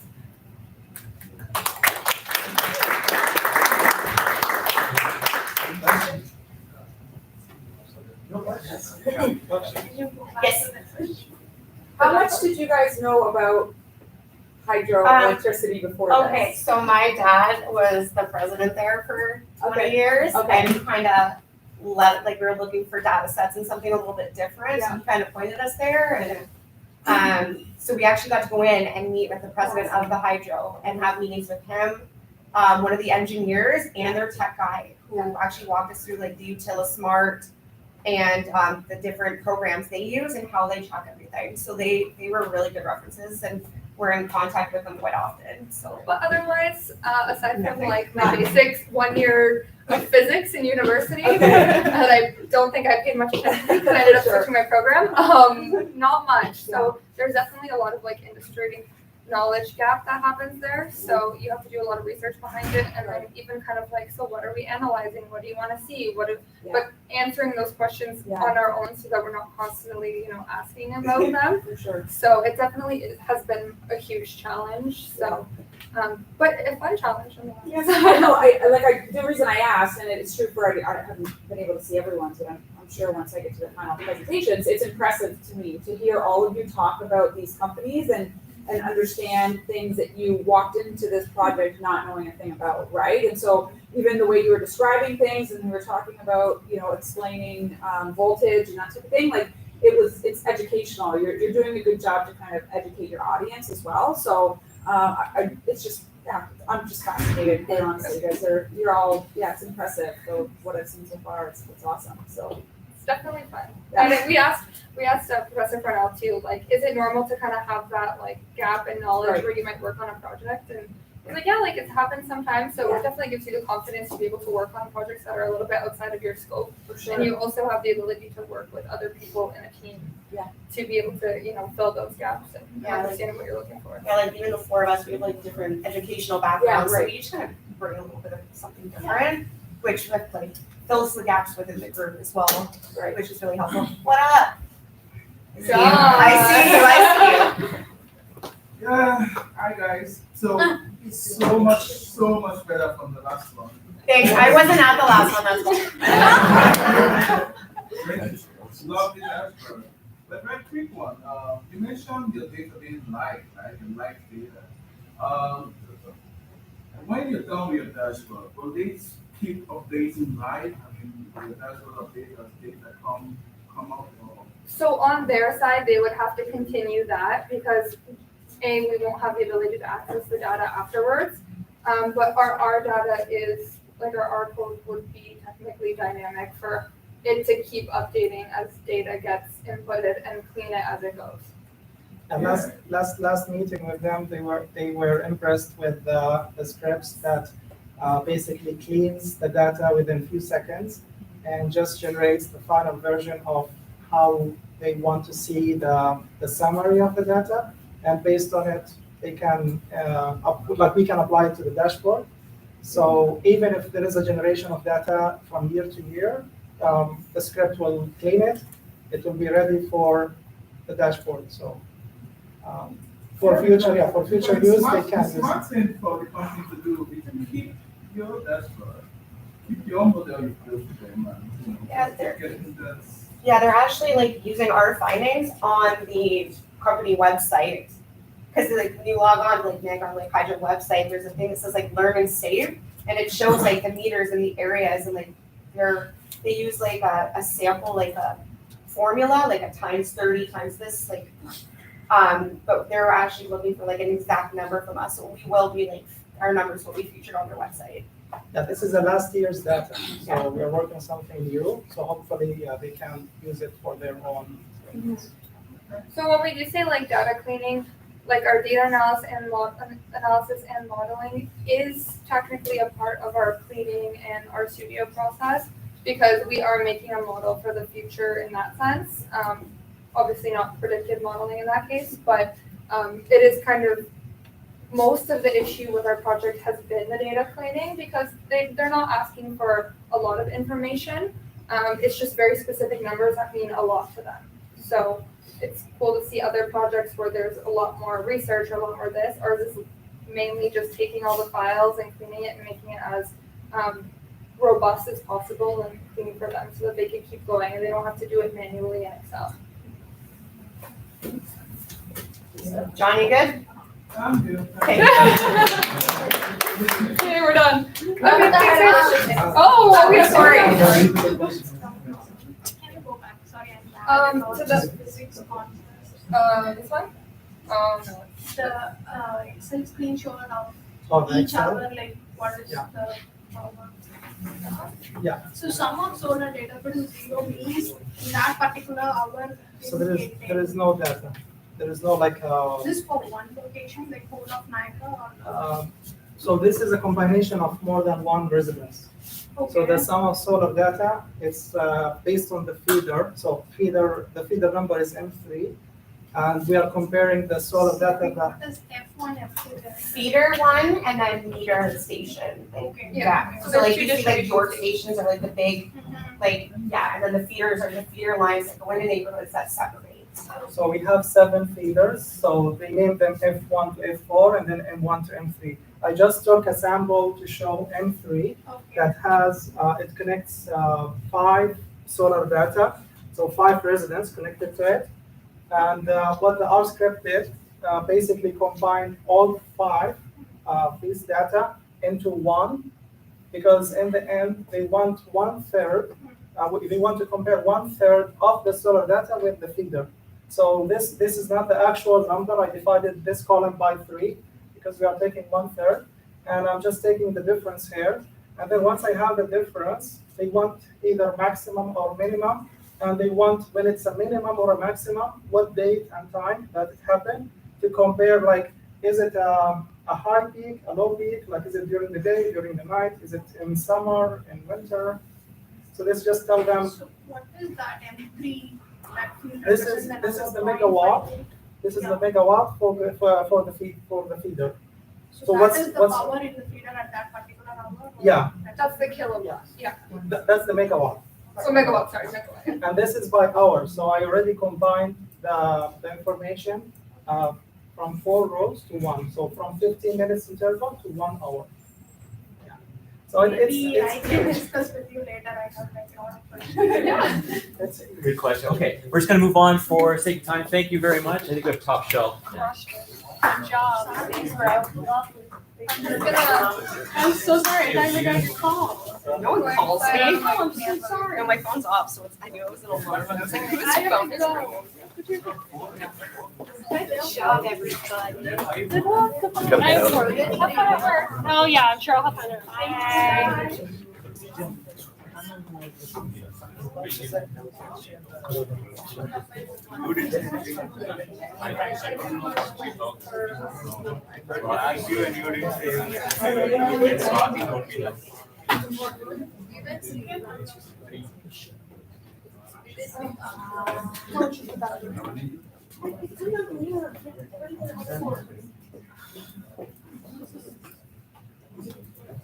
The spices. It's the spices, right? Do we all get a free sample after for the hot sauce? You don't get it? All right. So good afternoon, everyone. We are the ones working on Top Shelf. Here is our progress so far. The agenda for today is, by the way, my name is Chisholm. I'm Naya. Jillian. So here's our agenda. We're gonna talk about the company, objectives, tools that we use, and our progress on our dashboard.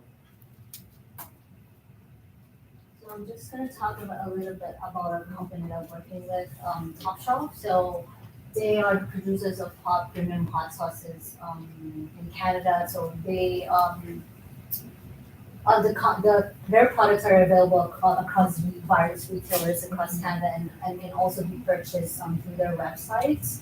So they sell different kind of hot sauces. It's basically just about hot sauces. So the company aims to introduce Canadian-made brands in terms of the condiment markets that will be building. You'll be surprised where the products has gone through, like which countries they are. They have marketed. So yeah. Next one is. And then these are the two objectives that we have created in the beginning of the project, based on what the client has communicated to us on, what challenges are they're currently facing with. So to analyze the website traffic of each country to find patterns that will help TopShop come up with the ways to promote their online platform. And then second will be to create interactive dashboard that Jason will discuss later on. That will help the company predict the estimated profit. They will be able to go through the trusting prices of their products. Okay, so these are the tools. There are lots of tools and resources that were used to carry through this project, but mainly these are the ones that we used. So Excel and Power BI is the one we heavily relied on. We first thought to just go with the Excel, but with the dashboard it kind of was tricky because it was not aligned and it was not interactive mainly. So we went to Power BI, although there were lots of challenges with Power BI as well because we are learning it right now and also the data is huge. Next is the Power BI had the relationship problem and all the difficulties. The Teams is the one that we mainly use for communicating within the group because lots of meeting and had to do work together and Outlook. That's the main link that connected us to Professor and getting the data. Yeah. So these are the tools for. So yeah, down to the main part. So this is like a rough graph or a dashboard so far. So basically, when you look at the company, it hasn't really penetrated a lot of provinces or a lot of markets, but it has gone to different countries already. For example, you can see here, you'll be amazed that it reached Philippines, halfway across the world. So yeah, we thought that China would be larger than Philippines, but yeah, it was amazing. And India's here as well. Yeah, so we made the dashboards for each provinces in Canada, countries. Yeah, we focus mainly on Canada and the US, but mainly on Canada because yeah, it's a Canada brand and it hasn't penetrated a lot of provinces, mainly on Ontario only. So this is for the billing city and the number of visits per city. You'll be amazed because see, the number of people who were billed in Sarnia is larger than the number of people who were billed in Toronto. And Toronto has a lot more people, yeah, greater population, and the number of visitors in Toronto are a lot more compared to Sarnia. And some cities haven't been built, but a lot of people visits the site. So yeah, it's a bit surprising. The next one is the number of people. You know, when you go to a certain, like, let's say you go to Facebook, go to Twitter, and you see a link. When you click it, and it suddenly brings you to a site. So yeah, we made one of those. When you go to that link, and what is the probability, or how many people who actually bought something from your website? So this is what we did. If you go here, just imagine that. Sorry. Just imagine when I click this, a drop-down menu comes down. Then click, let's say, blog, Twitter, Facebook, something like that, a URL. Then this changes, and the number of people who actually checked out. Let's say 188, 155, and over here on this dashboards, you can see the top product for that month, average sales for each month. So the colors is actually like a conditional formatting. So that this one has the most sales and the least sales is February. Maybe it's because it's summer and it's a bit colder in this couple of months.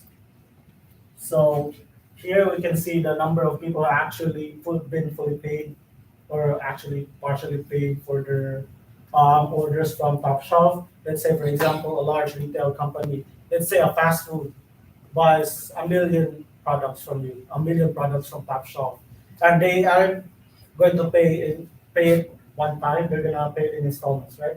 So you can see here the progress of it. Let's say fulfilled 1061, partially paid, and fulfilled 6. The average shipping for that month, the number of people who actually accepted the marketing strategy.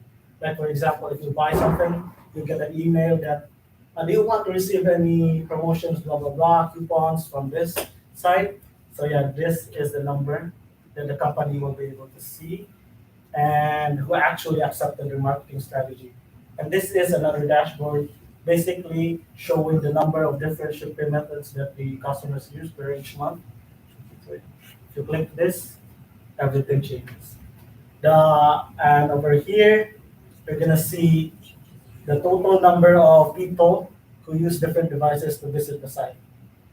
So you will be surprised that tablet is one of the least device used. Basically, I guess it's because nowadays children are using it instead of teens or adults. Because what I've noticed also, us mostly mostly workers, people aging 15 and above are using either phones or computers or laptops. So yeah, that's it. And any questions?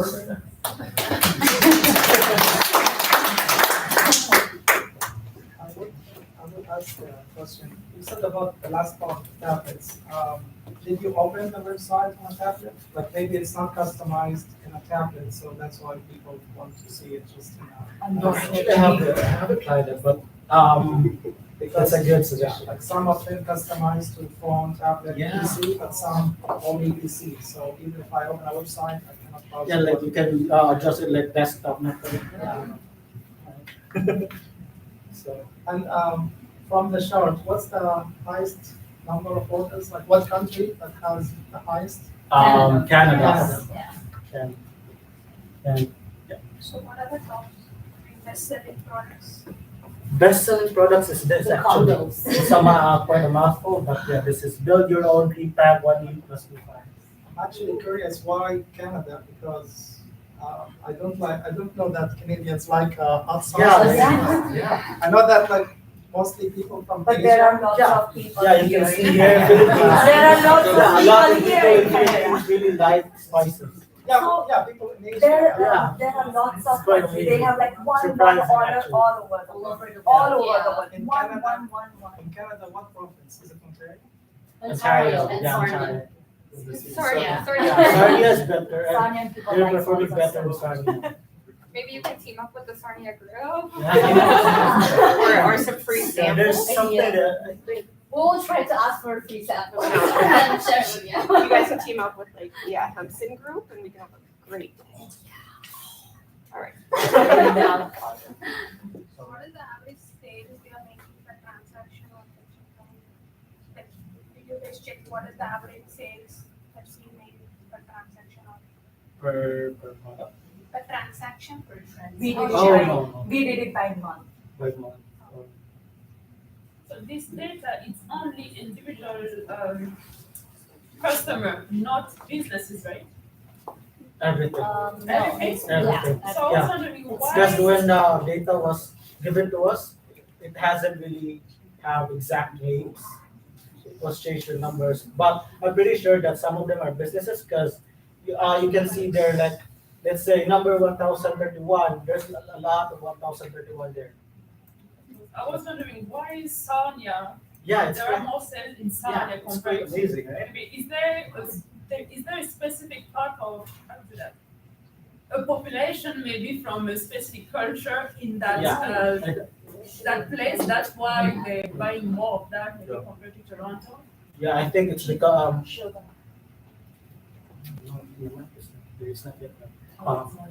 actually, we have discussed that with within our groups and also with professor.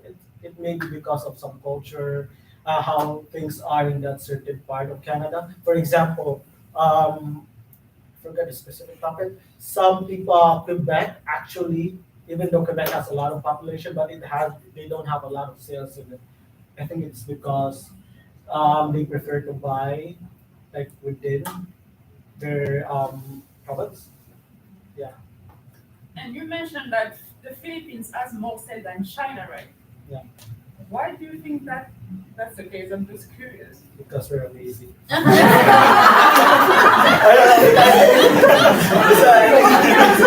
I think of hot sauce, I mean, you can put it in noodle soup. Actually, just to be frank about it, a lot of people really like spices. For example, for me, back home, ever since when I was a kid, I always look at sauces or even like soy sauce, vinegar. I use it like water. I drink it. Fun fact. Yeah. Are they using, I don't know, different, I don't know what's the marketing strategy right now, but are they using a different marketing strategy in the Philippines than in Yeah. China? I think that's where that's what our going to be our recommendation and suggestions that they are going to adjust some of their marketing strategies based on our dashboards or our results. Do you have any, or maybe they gave you any other information about the market in terms of what are the other brands or the other kind of hot sauce that they are competing with? I mean, yeah, because it is a great job and everything, but compared with the market, the total market, what is your market share? It's not the focus of that's what this we are work, going to like.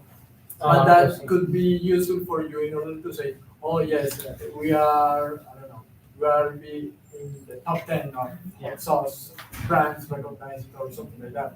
Or no, we are behind like 30 something and it's just to try to find out Our standing. what are the other companies that are in the market and to build a strategy to get some market share. Yeah. So that's a great Well, suggestion. just We're to gonna. be fair, it's what like the company is fairly new Yeah. to the market, so I This data was only for 2021. yeah, sure, but yeah, I mean if they are getting into this market, maybe they have more information that could be useful for you and to have a better view of the market of hot sauce. Because Yeah.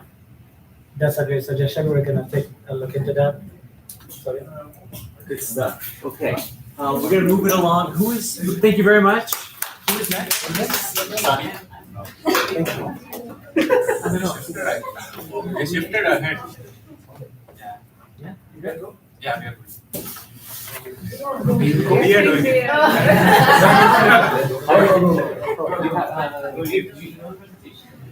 I have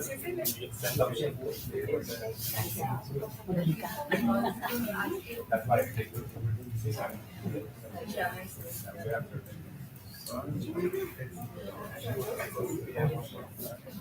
so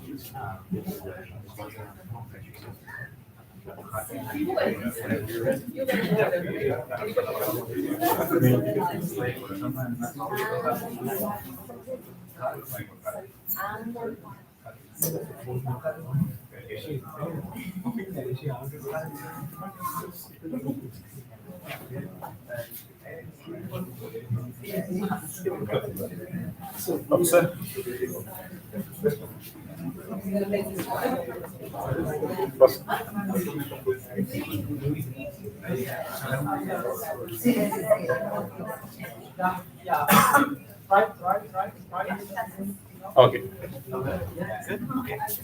Enjoy.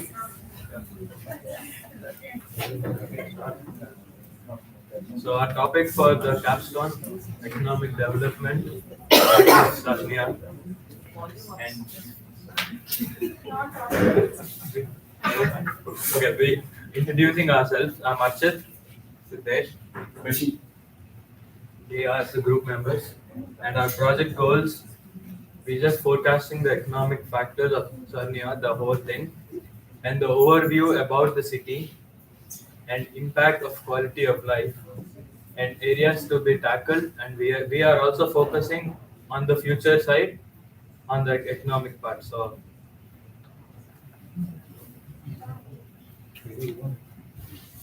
The tools that will be used for our project are Power BI and Excel. We were like kind of focusing to use Excel more, but it's kind of very difficult to make a dashboard on Excel with the data we are being provided. So we'll have to use Power BI for the same to create the dashboard.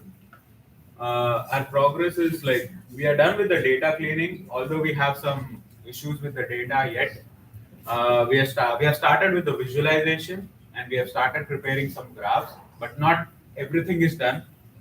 And the final report is like totally left. We are waiting to create the dashboard and then go for the final report so that it's easier for us to go through the and make a final report.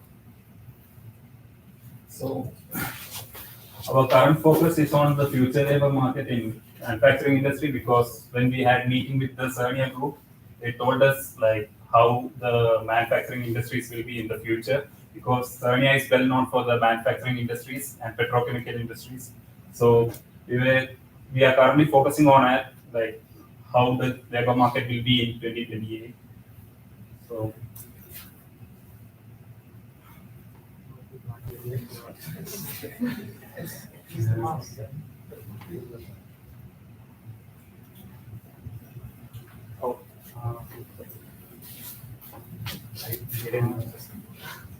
so what I did is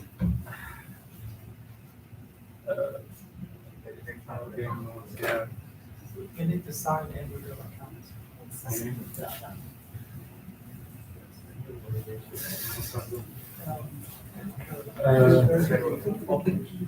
And made a note somewhere.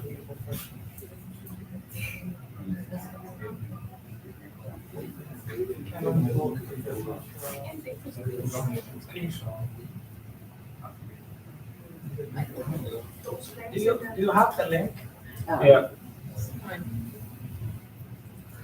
It just shows maybe the next decrease.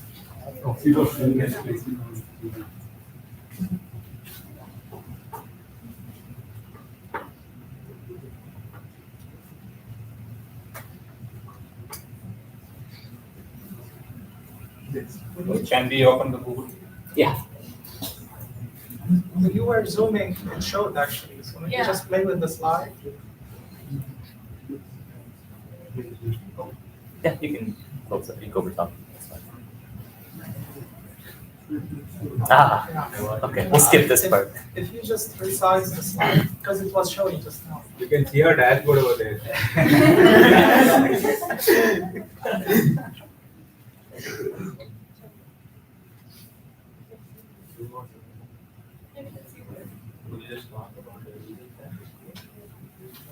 So I don't know if you can see this. But, yeah, so what we found in the dashboard is that there won't be any jobs in the petrochemical industry in 2028. I don't know the numbers because I can't see the graph right now. So there was a like in 2016 there was a quite high on the petrochemical jobs, but by the 2028 they are assuming that there will be no jobs in petrochemical industries. The finding is that they are planning to shift all petrochemical industries to low carbon hydrogen sector. So it will reduce the emission rate because Sarnia is well known for like pollution because it's more based on petrochemical industries. And they are planning to go for a clean, reliable and affordable electricity system. And they are planning to retire the enriched pipeline. This pipeline is that connects Sarnia to Michigan. It transports the petroleum, and it was found out that there was so many oil spills in Michigan area, and they want to repair it because it was creating some environmental damages.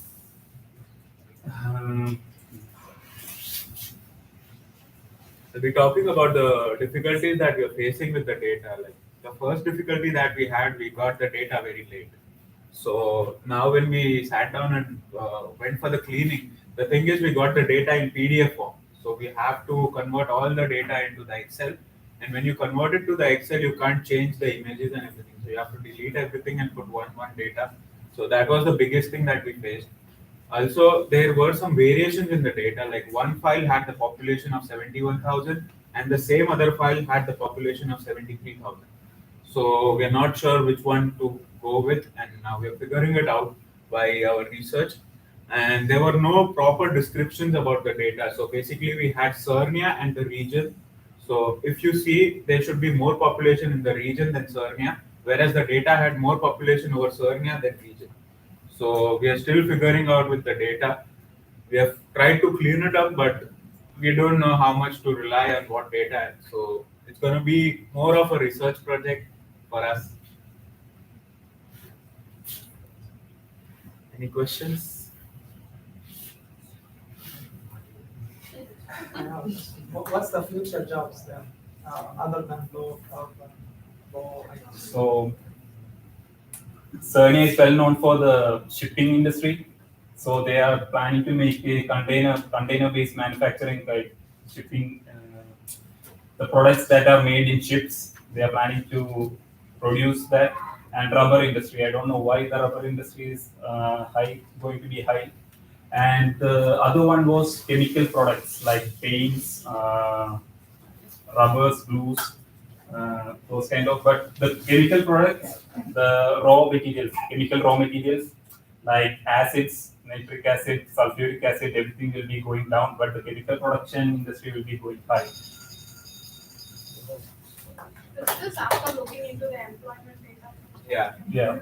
Not Stats Canada, the client provided with this data. Like, So- have you guys forecasted for 2028 and No, we have received some data for 2028 by the client. So they have kind of forecasted it. So we just have to make a proper dashboard and a report which will show them what, like the proper and a clear picture about the forecast. They have given us the data for 2028. Like what are they planning and what are they seeing for 2028. any other questions? Should we move to Sarnia? You can give Yes. a call after we are done with the Move whole to Sarnia by ourselves. It's because it's a petrochemical city. We just focused on one graph because we will be presenting the whole dashboard for the last presentation. Also, we are like, with the data and stuff, we are still figuring out because there are a lot of variations in the data that the client has provided. Okay, any other questions? Okay. All right, thank you very much.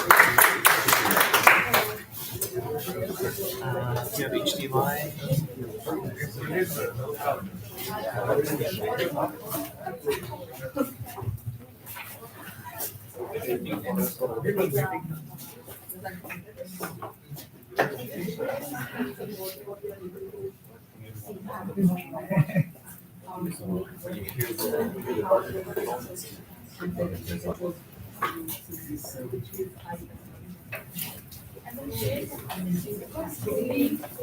So good afternoon.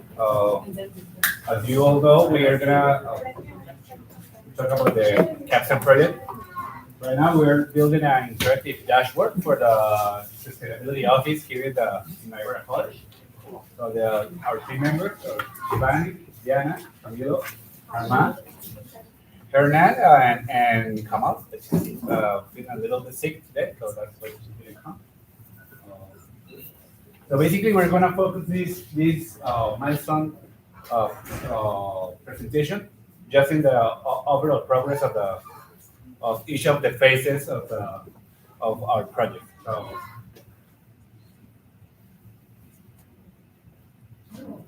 Well, we were developing some meetings with the sustainability office.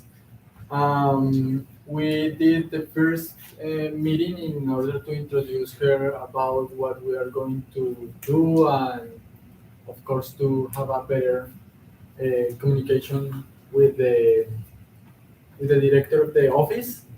And then we did a second meeting because we started to find some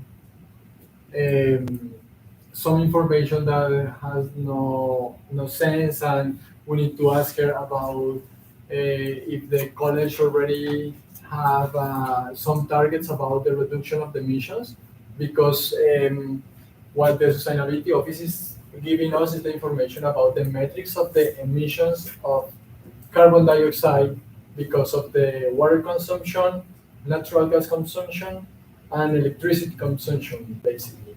There are other kind of metrics that you can get. For example, waste is another one. And if they use solar power or something like that, but at this moment the college wants to focus on the three main that are natural gas, water, and electricity. We start to build the dashboard. It is not the final version. We still working on that, and we. Just so you know that you can see we have like three kinds of check marks. So the first one means that it's completely done. Like the second one with the little line, it's like we already start that, but it's not done. And like the yellow one is that we haven't started at all. So I'm gonna talk a little bit about phase 2 and 3, that is the documentation review and data cleaning. First of all, we got the raw data files.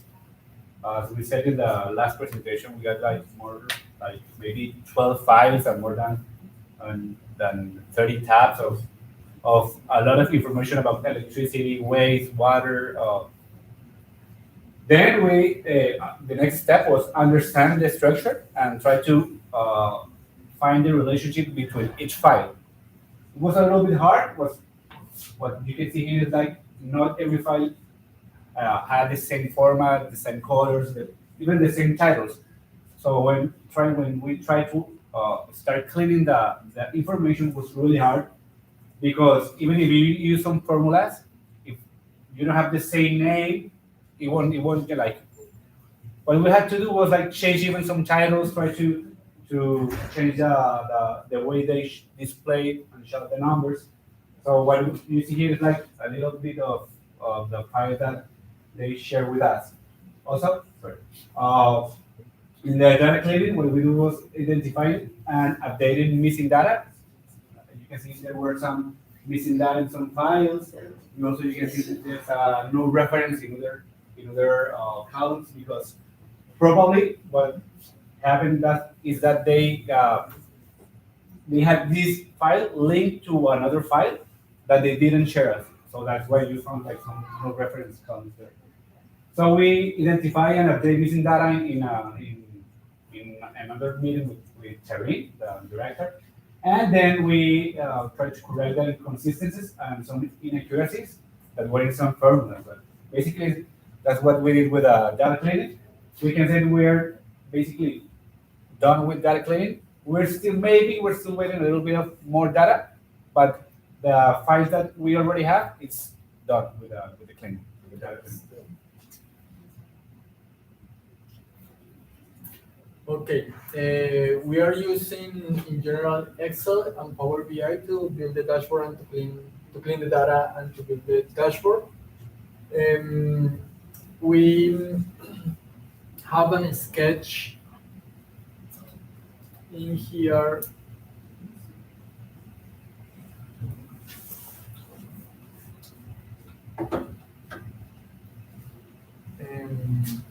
We already built and sketching here. This is a draft. It is not the final version. This is the totals that will give the office the information according with the bills of the natural gas, electricity, and water consumption. And we need to build a new page where they want to compare water consumption and aerial consumption, and we need to have metrics like this. As you can see, there's the natural gas is the bigger source of emissions, followed by electricity, and water is the small one. We already knew that the college can. We have a good license that we can share, publish online, and everything. which is really good for us because we don't need to do any additional step. We just need to build the dashboard and figure out how to publish that online. Coordinating with the office and the person in charge of updating the website. This version is this is the first time that we show this one. Nick has a little bit more update. And for the written report, so we are almost done with our data cleaning. And for written report, we have a structure that how we want our written report to be, and we are also done with our initial part, introduction, objective, resources, and scope. But we are not really certain what we want to do in methodology and limitation and like stage and result. So what we have planned is like each member of our team is going to build a different dashboard, and then we will like come up and discuss the what we are going to show and conclusion. Also, we are going to discuss it with Karen, and then also after that maybe we'll come with some recommendation and everything, and that's it. Well, final presentation is just like the last phase. The idea is that in that final presentation we could go online or to the Power BI file and then make a live test. They change the year, change the campus, so everyone that just could see it. Going to the challenges, the first challenge was the data. There were 6 files, and in every 6 files there are 14 to 15 sheets. So it's a huge data, and some files were missing with the data. So we reached out the office, and she helped us with the missing data and the program and the meeting and even the members. So still we are suffering with like Power BI. So everyone is here learning Power BI. So the biggest difficulty for us is like Power BI. We are learning it. So we have to look into some videos on the YouTube and take help from that. But we are good for now. We have cleaned the data, filtered it, and everything is like organized. We got some interesting challenge that we got negative values. For example, 10,000 cubic meters of water consumption. So it's a negative. It's not supposed not to happen, but yeah. Finally, we have already progress on time. This is divided in 6 phases, and at this moment, we are in this phase, phase 4. This data analysis and interactive dashboard. We hope to finish in March 31 or before to start in phase 5. It's like a number of It's on projects time. with dates for that. The progress over. And that would be only question. Thank you. Any questions? I think the gas is the highest because maybe is it both campuses or just this campus? That one is the total. So yeah, natural gas is the. Is it because of the kitchens? No, because you use natural gas either for cooling or heating. So it is, yeah, it is intensive in energy consumption. So this kind of information allows the organizations in general to know where to focus their efforts to reduce the greenhouse gas emissions. So it depends on the industry. If you are a owner of a transportation company, you're going to have lots of emission of gas used by gas. In this case, because of the infrastructure, you need gas to cool down the buildings or to heat buildings. That's why. And of course, you can show efficiencies in terms of the number of students that you are attending, because it's different. In general, if this line is almost flat, it's different if you were attending 500 students and now you're attending 10,000 students. So sometimes it's not the reduction, sometimes it's the amount of service or the people that you give a service with the same amount of energy. So it depends. Any other questions? Thank you. Thank you so much. Last but not least. Sorry, I have to go get my kid. I'm sorry, guys. Professor, is it in your? Is this your? Oh, yes, right here. She's my boy.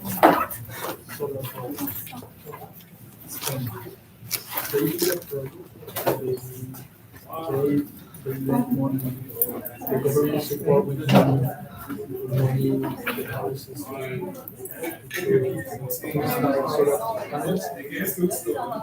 there was times that they were producing a lot of more,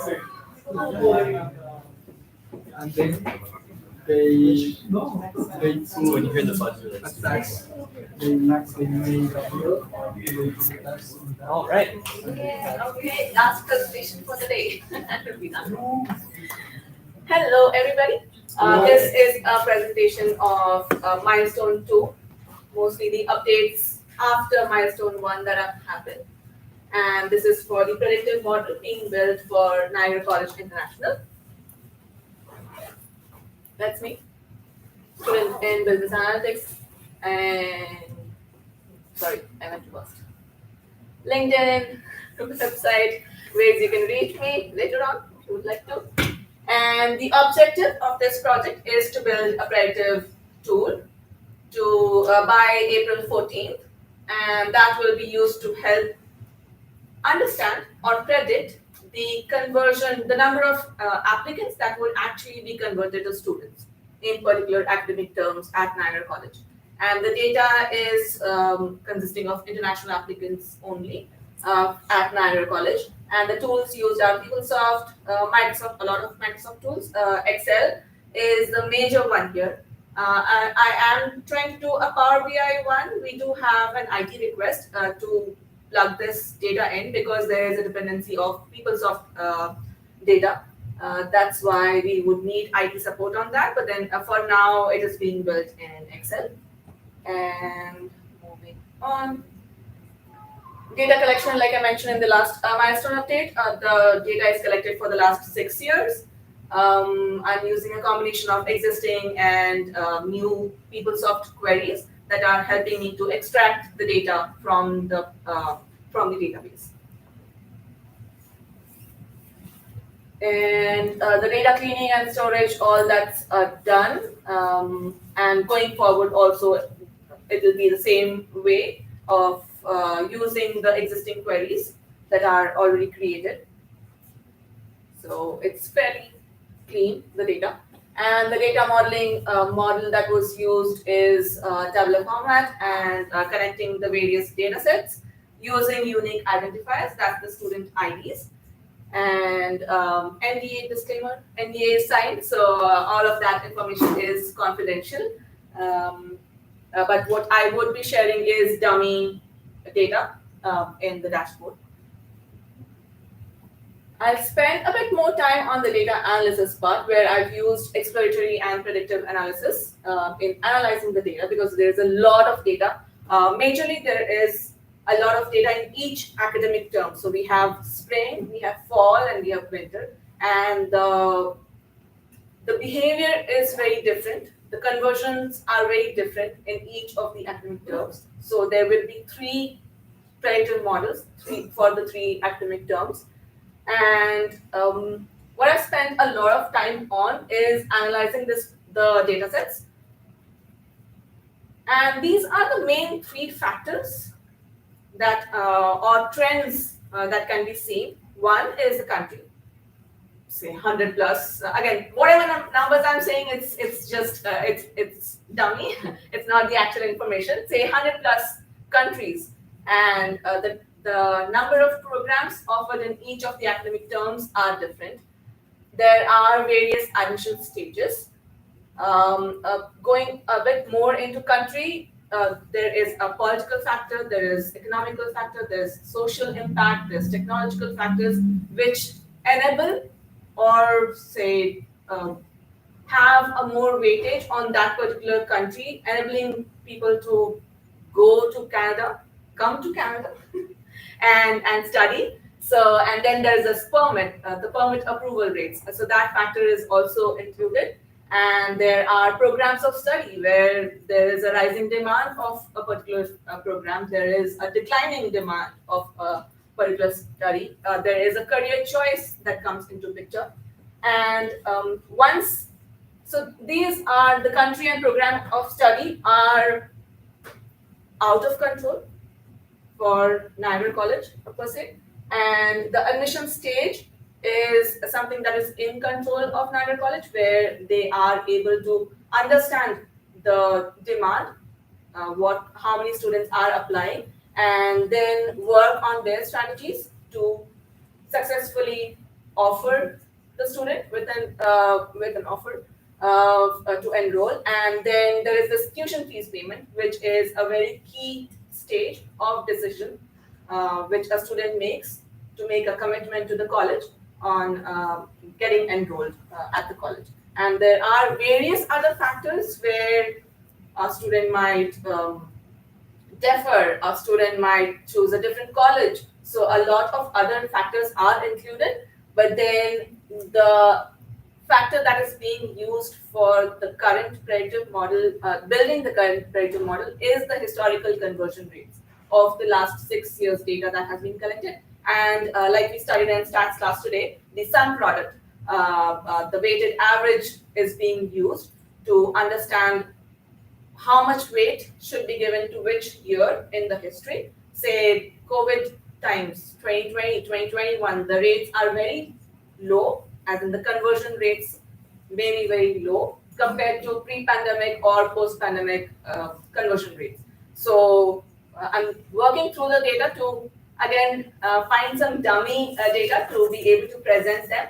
And I do not have a dashboard sketch here, but I have the dashboard sketch there on the board where a lot of name cards would be there to let me back up.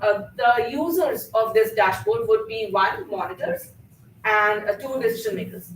Monitors would be able to see if the data is predicting accurately or modifications will be required, right? So you have the predicted data, you have the actual data, then you have the predicted data. And then once the term enrollments complete, you would have a comparison of the prediction versus the actuals to see what is the error percentage, and then understand if you need to tweak it or make modifications to the model to for it to better accurately predict in the future.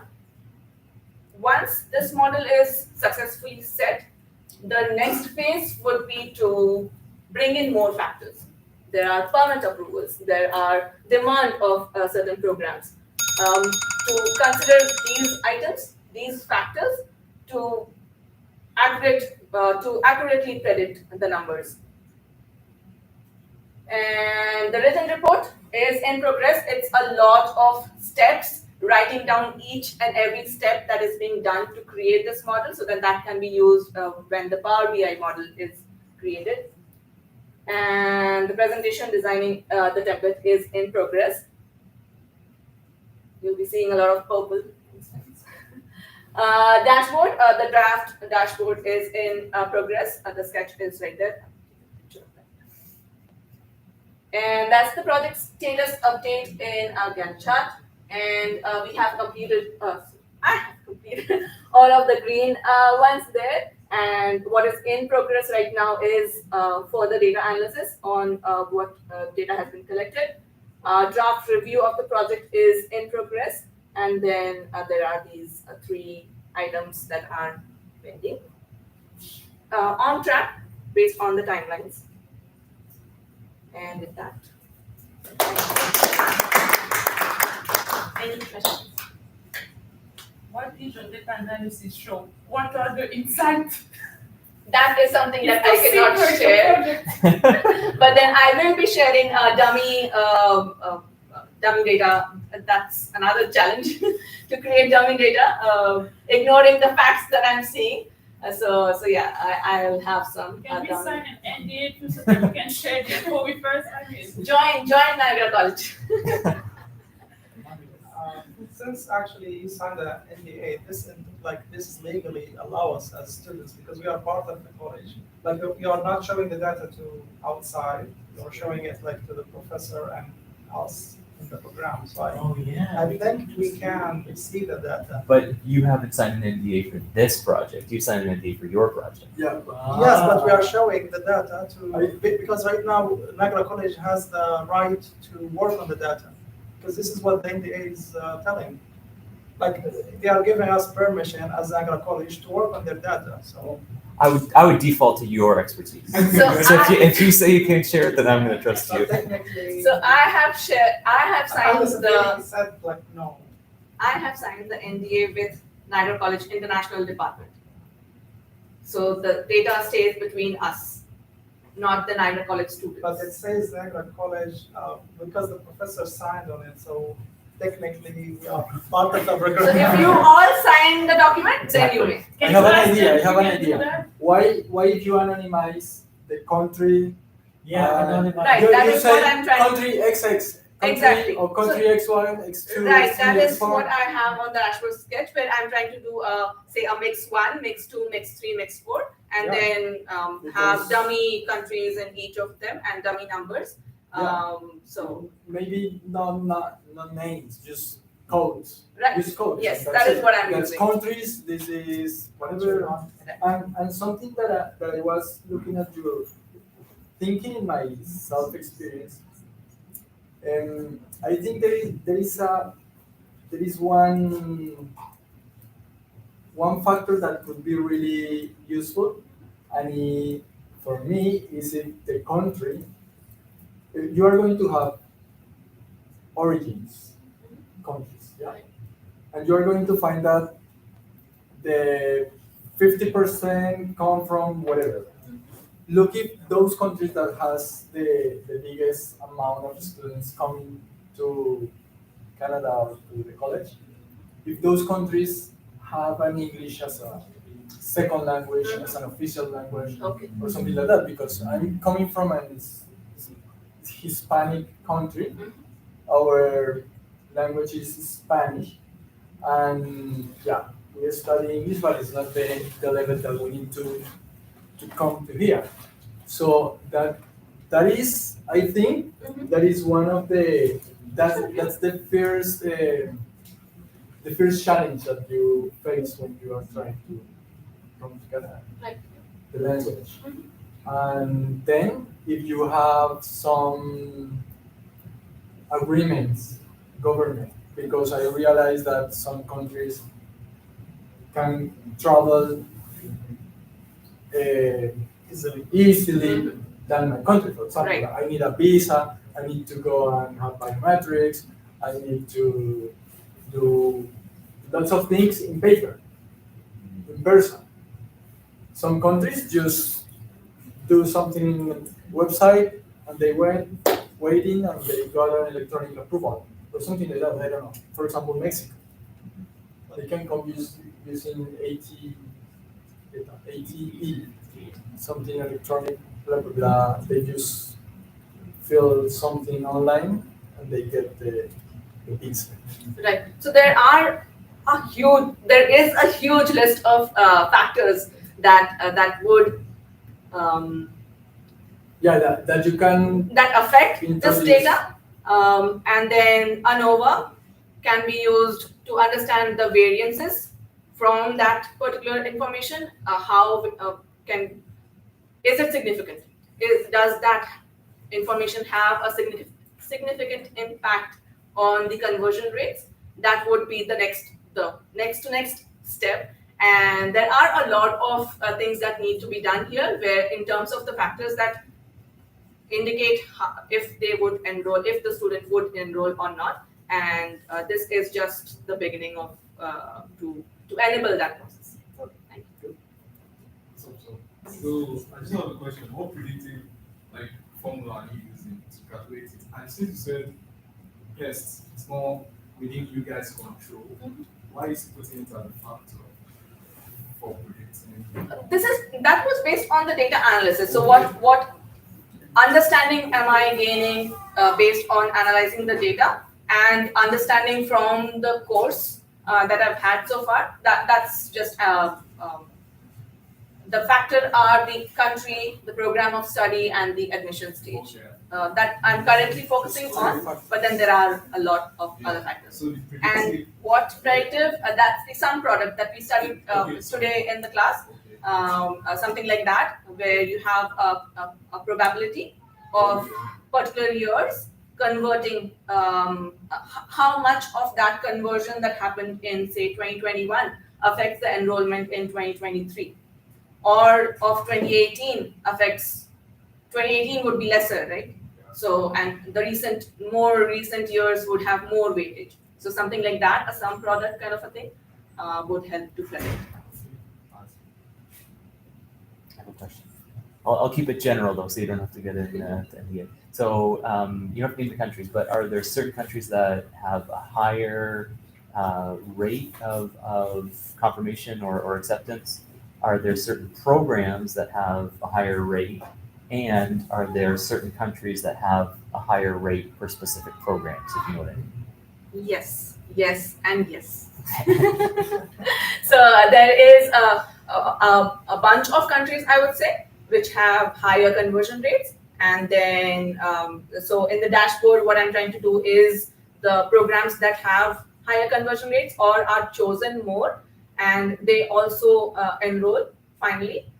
Because many a times you would enroll for, say, 3 programs, but then end up selecting only one.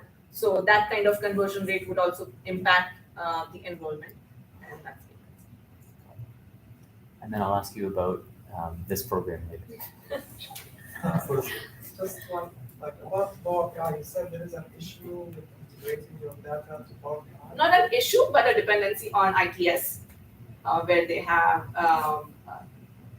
their own timelines to allocate resources, and because you need, there is a lot of integration of data from the PeopleSoft database itself that needs to be pulled into Power BI, and I've tried doing that with my non-IT background and not being successful in being able to do that, because there is a lot of I would say left outer join, right outer join, standard join, and all of that that's happening in PeopleSoft itself to produce that data, and then to have it like linked into Power BI. That's a task. It's not you cannot like allow publicly like the data from PeopleSoft to be published.